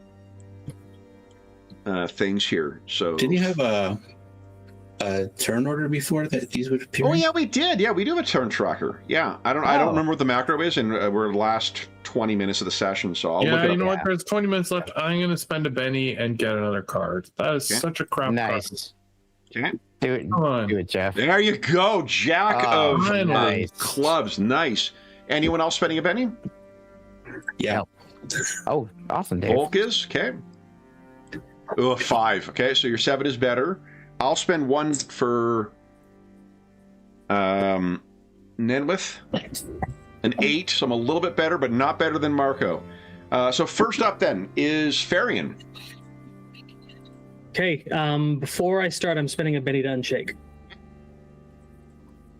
Okay, and then just the first time you've seen Farian go feral, he's just going to start, he's going to growl, pull his shiv up, and he's going to use wild attack, or what wild striking? What is that? You're leaving yourself vulnerable? Wild attack, and he's going to multi-attack the guy in front of him. You're losing yourself vulnerable? Mm-hmm.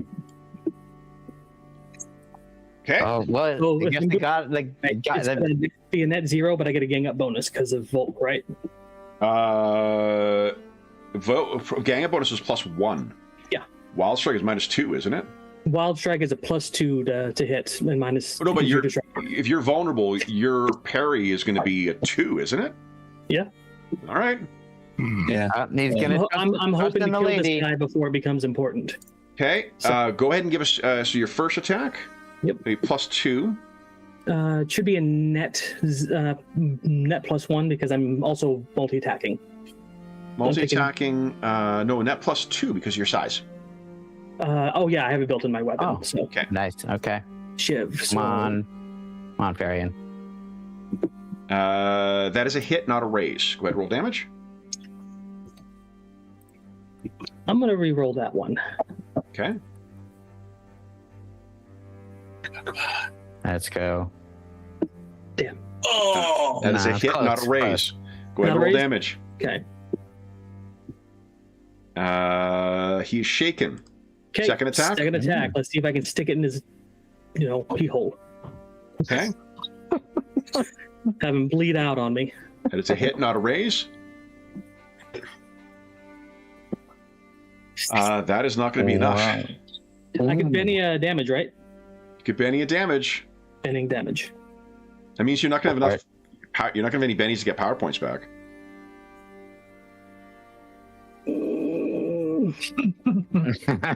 I trust the lady. Okay. This wouldn't get my +2 bonus because it's not a trait, right? Say again. No, only trade rolls. Yeah, not for damage. Damn. Nope. Well, Okay. he's shaken, so that means he can't get a free strike on me. So I'm gonna scurry in the back and try to get away from him. Okay. And oh, look who sees you. Okay, then it is Gwendell. Okay. I'm not happy with this Nenwith guy. So from my position here, now that these other two guys are blinded, I know that doesn't take them out of the fight, but it gives me a little bit more feeling like I can focus on our prime nemesis. Yeah. So I'm going to cast another magic missile, but this time I'm going to empower it with extra damage, which is going to cost me another 2 power points. So this will be a 3 power point attempt. Okay. Alrighty, here we go. Here we go. Oh, so you're gonna roll an extra 1d6 exclamation mark for damage. So go ahead and roll damage. So how does this work, Evan? So So basically, yeah. So 46 for the raise, it says. Yeah. So then we'll just roll the damage. We'll total that up, and then roll an extra 1d6 exclamation mark, and we'll add that to it as well. Great. 17 so far. Okay, 1d6 Oh, boy. exclamation points. I'm gonna have to spend a Benny to try and soak. All right, just All right, well, 18.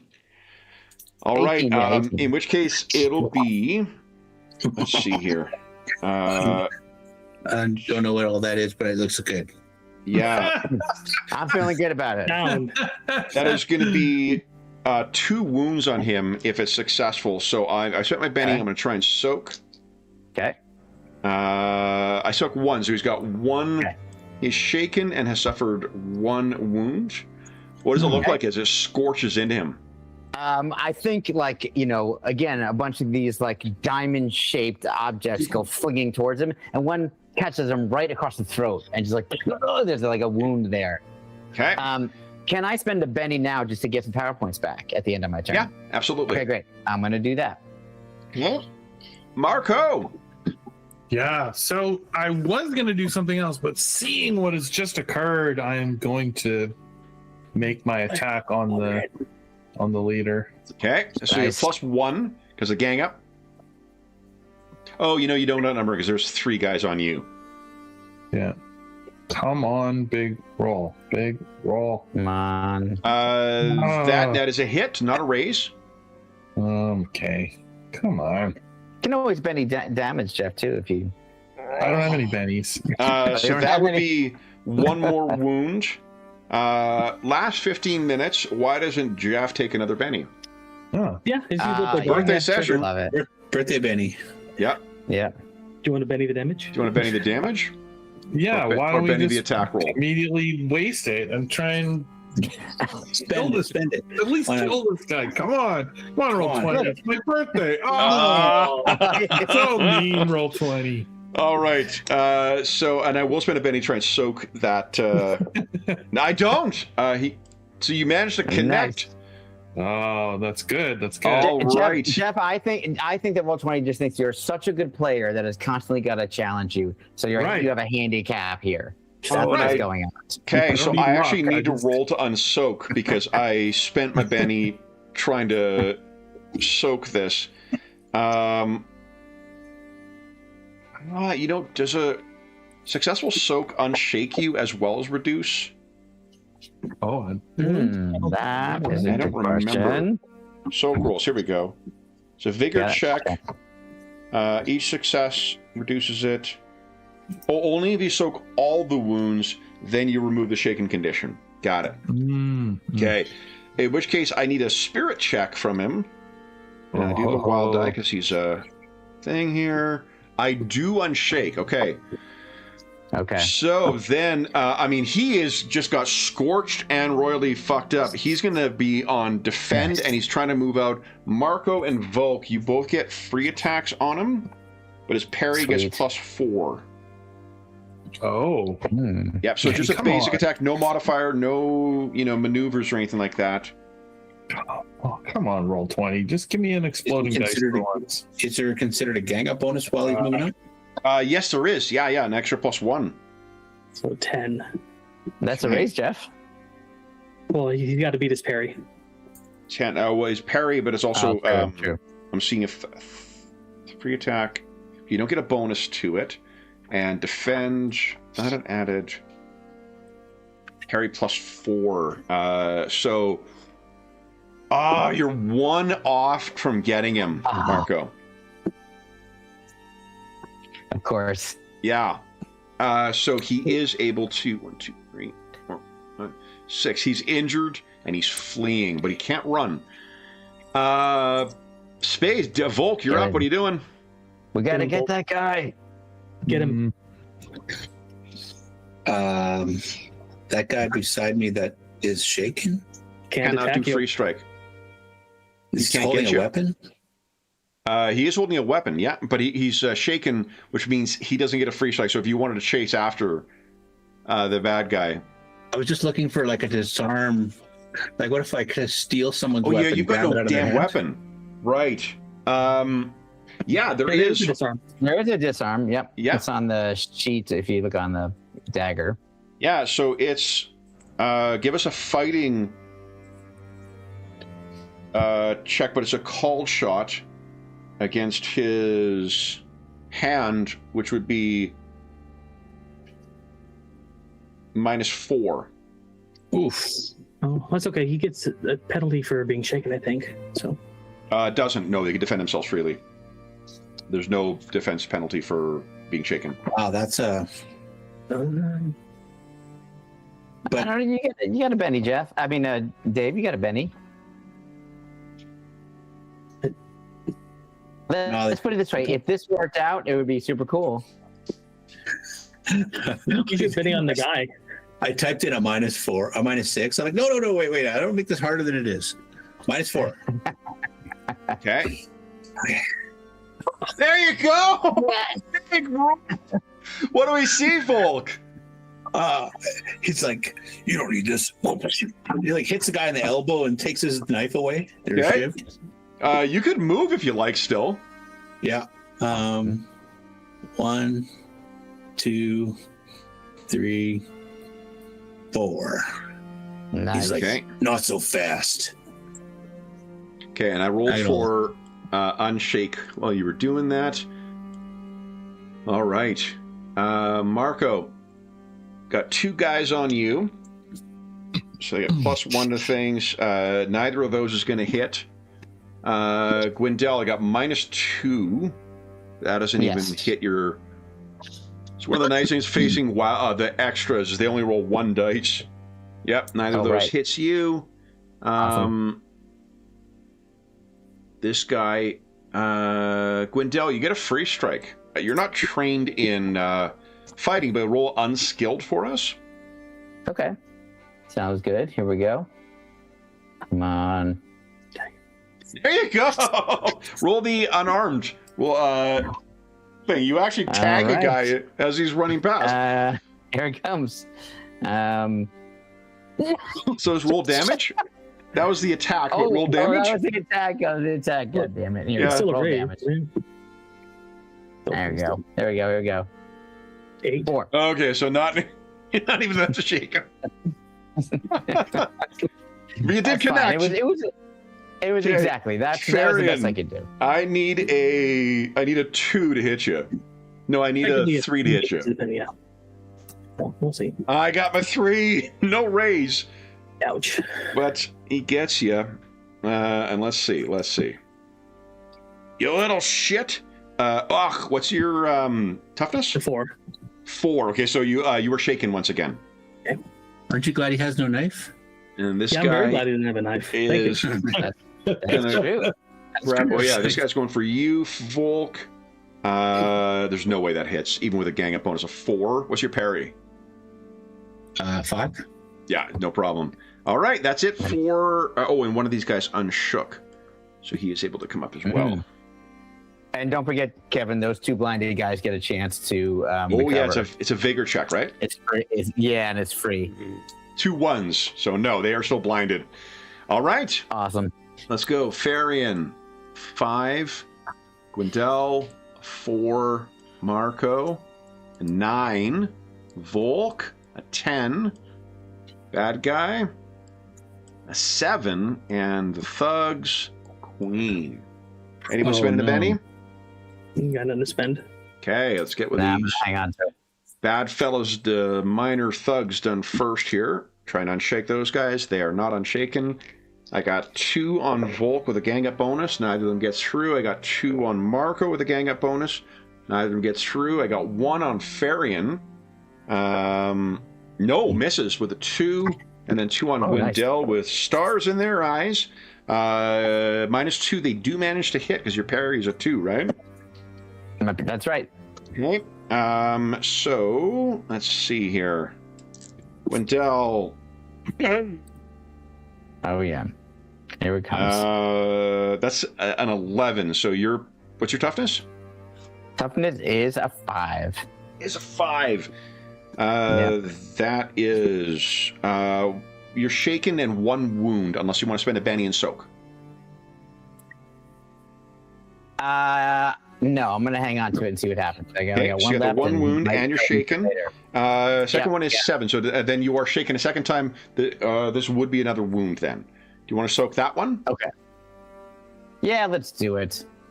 I mean, you do have a healer in your group. If I unshake. Well, that's true. All right, I'm gonna. You know what? I'm gonna chance it though. The lady is taking care of us, so I'm not even worried. There you go. Okay. Gwendell, so you take a second wound. I take a second one. Yeah. Volk, Here you're we up. go. What are you doing? I'm gonna try and knife the leader. Right ahead. Nice. Come on, Dave. Are you What? kidding me? What? He's breaking every single weapon that gets in his hands. It's like the Oh jerk. my It's God. like he hates these weapons. Yeah. You were not destined to kill him. The lady picked Marco. Marco, what are you doing?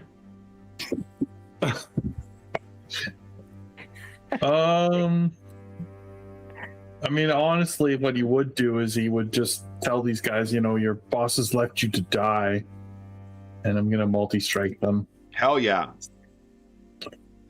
So it's -2, correct? -2, correct. That is a hit. Go ahead and roll damage. All right. Come on. Get rid of this. Oh, yeah. That is one guy down. Second one. Come on. Keep it going. Roll 20. Let's finish strong. Whoa! And a raise. Go ahead and roll damage. Okay, come on. So you're going to add your bonus die. That's 9. thank That is goodness. enough. Okay. Yeah. And then I can move? You correct? can. Yeah. So I'm going to move after him. Cool. All right. Then it is Probably hit. somewhere in the middle like that. If you want to be engaged, then you might get another free strike against him. Oh, that's true. Yeah. Yeah, because he's trying to get the hell away from Yeah. you. Yeah. Right. Might as well. Awesome. Okay. So Volk will be using unarmed, and so will Marco. Go ahead and give us an unarmed attack from each of you guys. Because he's trying to get away. We get a gang up bonus of 1 on this one. Marco does, you do not. Because there's 3 that are engaged with you. Oh, I see. Ah! Dang it. Oh, Volk, nice. oh no, that's still too little. You need 11 to get him when he's got the full defense. Ah. 1, 2, 3, 6. All right, and at this point, I'm making a. All right, since he's running and you've downed a couple of the guys, the rest of them are fucking running too. Farian, you want us? Oh, you got no bennies. Go ahead and unshake. Roll to unshake. I'm rolling 10, so it's a spirit check, right?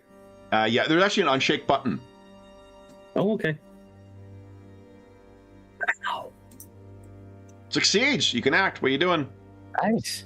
Alrighty. I'm gonna mark this off, and I see Gwendol took a hit, so I believe I'll be using healing on him. Nice. Okay. Awesome. Check the rules. I can't do greater. Check energy. I think everybody else is out of. Actually, Sure. 8. Cleric, you can do it up to your spirit in squares. Yes, It's either spirit or spirit times 2, but I can get everyone, but they're not wounded, so it won't need it. So I'll Okay. just do the basic healing on them. okay. Alrighty, turn this off and heal. Yes, success. Okay, so that gives you 1 wound back and unshakes you. Beautiful. Oh, that's amazing. Okay, great. Thank If I you. would have got a raise, it would have been both. Aaron. I'll take it. This is great. If so, a successful. Let's see here. Oh, that's for extras. Yeah, it's the very last shaken if it matters. If so, a successful arcane roll skill returns the. Oh no, but that's for extras. Well, it says for extras you determine whether they're still alive. And then And- if so, because Yeah, there's an aftermath. So if so, then a successful returns them to action shaken if it matters. So it returns them shaken. Oh, okay. Yeah. Well, it gives a wound back then. It gives them a wound back. Yeah. So that's not nothing. Yeah, hey, it's all good. Because I think there might be like a restore power that deals specifically with shaken. Is there a way I can throw my shiv at Volk so he can have it? Not really. No, and I mean because of your height, you're also no line of sight too, right? Yeah. Is that it for you, Farian? Well, if I move, I'm gonna get struck at, so I'm not gonna worry about it. I'm just gonna snarl at him. So Gwendol, you are shaken. Did you want to spend a Benny or you want to risk and roll? Spending a Benny. Okay. So what are you doing this round? All right, so I'm gonna subtract a Benny before I forget. I'm going to once again cast a magic missile with an extra 2 power points, so it'll be a 3 power point at the leader. Okay, go right ahead. So here we go. That one guy recovered his blind. I forgot to roll for them. Come Big on, man, come big on, money. come on. No. Damn it. And I don't have a Benny. So, It's your wounds. So they Your go wounds are- flying through. There's too much running and moving around. Like I can't get a good line of sight at them. If And you so hadn't had like that I miss. Yeah, it's your wounds for you sure. know. Ah. Yeah. Okay, so this does not get off. So what's going to happen, guys? So we can have an ending here. They are going to disengage, and Volk will. This is sort of a like, pick the biggest guy in the yard of the prison and then punch him in the nose. You guys have sent a message to these guys. You maybe drop one or two more before they flee. But yeah, they managed to get Gwendel, but you guys managed to down. The ones that you downed, Marco, did you kill them? Or did you just... Unfortunately, I think he did. Okay. He smited them. In which case, Volk, how do you want to cover those corpses? How do you cover up the death? A lot of rock. We can put rocks on them. I mean, it's tricky. Plenty of places to fall here. So if you just want to toss the body over the side? Yeah, they got punched. They got punched to death, so they don't have like blade marks on them. Yeah. So just knock a couple of guys over the edge, and we have an accident. Oh yeah. Varian suggests breaking their necks before you throw them, just in case. Okay. And then a guy has to come out with a sign: 0 days since an accident. Put it up on them. The accident is in quotations. So give us guys a quick narration of what the escape is like on the way back. Oh yeah. Jeff, you want to do the honor since this is it's your birthday week? Yeah. Sure. Or you got something to add first, Dave? I was just going to ask if there are any red stripes in our cart. No. They know to separate you guys. Well, I think all our preparation goes off, sort of more or less without a hitch. And, we get into the crowd and make our move towards the tavern. And I think it's sort of like a scene, I always think back to like sort of Cheers, where it's like, we walk in, Marco, and everybody's cheering, and then like it's kind of almost backfires because the celebration starts getting a little out of hand, and we're supposed to be hiding and disappearing, and I think there's at least for Marco, a little bit of rejoicing and out of prison. So maybe you guys have to drag him away eventually. So and you finally put yourself to bed. Everyone gets a good evening. Morning, you're more comfortable with a hangover, as you would expect, Marco, but of course, morning, as is always the case, comes with three things: silver, sulfur, and blood. Yes. This is a day that used to be important to you. It was important because it's Armas. When you became a member of the monastery, this is when you joined, was on Armas. This is a day when anyone who follows that fellow, the same faith that you did, they would be there in Caldwell Plaza and watching the priest give the blessing at noon. And Marco, you need to flee. You need to keep low profile. But this morning, dawn of Armas, you need to be there to witness. Ooh. What do you say? I've got something I need to do. Are you with me, or are you off? And he looks at his companions. Are you kidding? We're with you to the end. Right beside you, brother. Varian says, "Lady has many things for me to do," but he pulls out a little coin that's got symbols of 3 daggers on it he picked up last night, hands it to Marco, and says, "Calicio will be with us." So, guys, I have some good news for you. I do have some Bach text. Oh, interesting. You make your way to the crowd, and Volk, among the members of the Church of Yomadai, you would see Pressa. it's an important day, and she seems to be excelling in her task because she has an important position. Not quite up on the stage where the Inquisitor, Huldrun, will be making the announcement at noon, but an important position nonetheless.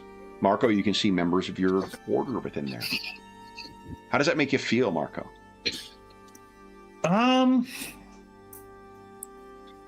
Probably jealous, I guess, of them, that they haven't sort of fallen like I have.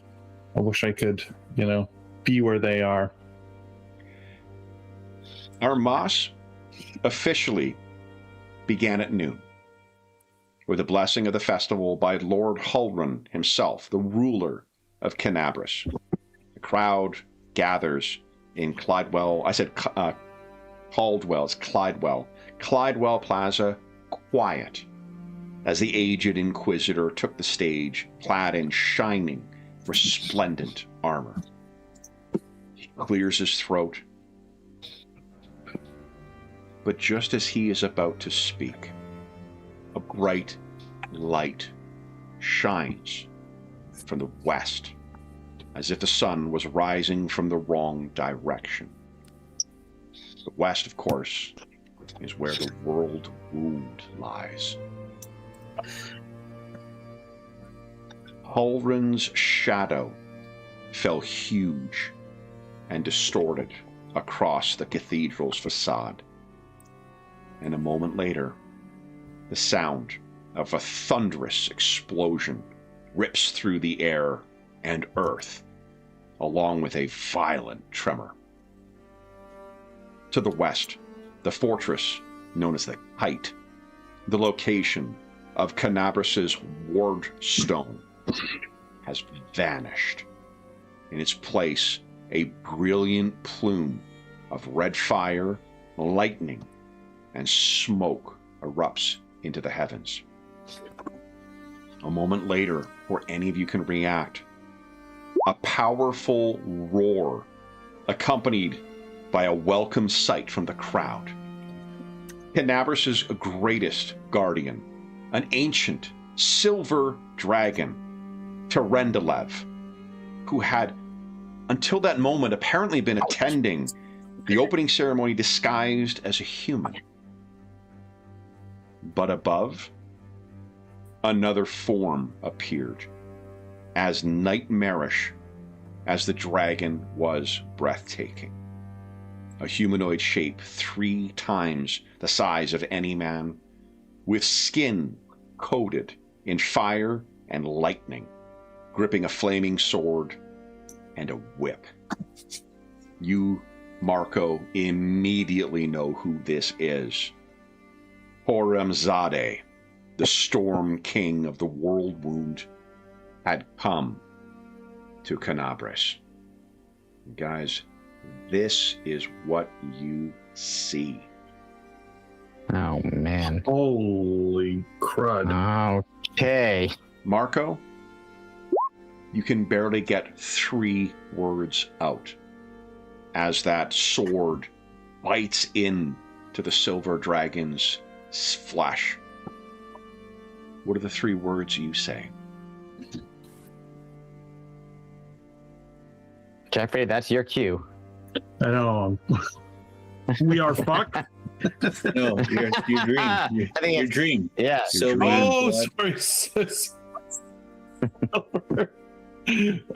sulfur blood. Yeah. You managed to get that out. The ground shakes and disgorges demons into the streets. The dragon and this demon lord clashed above, but in a few harrowing moments, the Baelor cuts deep into Terendelev's body, and the sight of the dragon smashing into the facade of the Cathedral of St. Clydewell is one that you will never forget. And at that moment, a titanic demon erupted from the far end of the plaza, reducing several buildings to ruin as it smashed into this world. The rift it created shot across the plaza, and this time there was no escape. You plunge into darkness. But the last thing you see, Marco, as you are falling, is meeting the eyes of that dying ancient silver dragon. It seems both surprised and as if it was expecting you.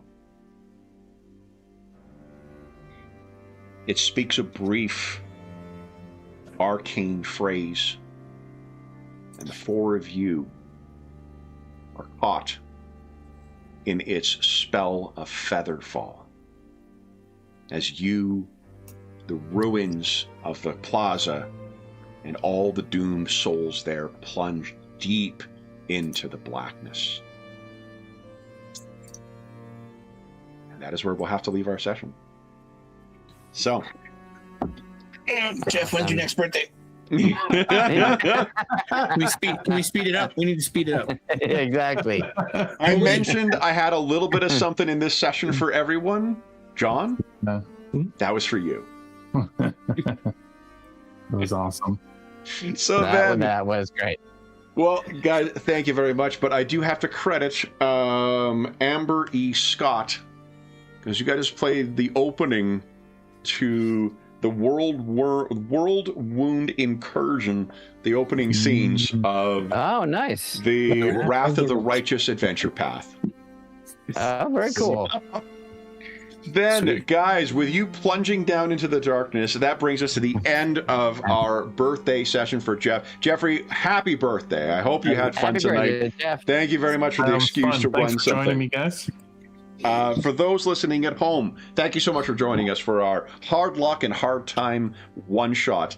As is always the case, if you have any comments, questions, or concerns regarding the session, the game we played, or anything, look, you got it. There is, you did survive the fall, and who knows what might be down there.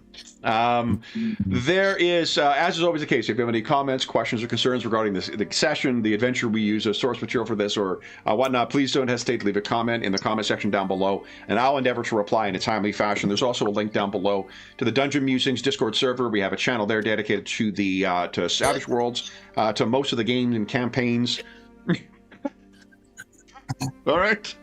Easy. I got my planning done. It'll take some convincing because my birthday is also my anniversary. So. Oh, yeah. Well, I mean, we don't have to do it on necessarily. We can do it in around like we did for Jeff's. But you know what? And I will say this is perhaps part one of a three-part adventure. As is always the case, if you have any comments, questions, or concerns, link is down below to the Dungeon Musings Discord server. There's also a link down below to our friends at Noble Knight Games. Noble Knight Games is the preeminent unionized retailer of hard-to-find and out-of-print RPGs in North America. If they don't have something listed in there, not only do they, I'm too excited, guys. I'm far too excited, overstimulated. I'm like a kid with too much sugar in them. Not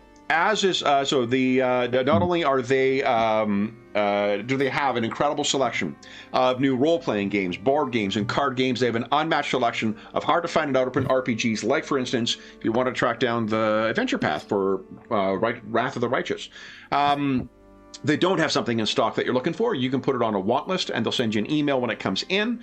And if you make a purchase of $10 or more through their website, be sure to enter the code NOBLEDM. All caps, all one word. It's listed in the description down below. That'll save you 10% on any purchase of $10 or more through their website. If you're listening to this after March 15, 2026, just come back to one of our more recent videos. You'll see what the current discount code is there.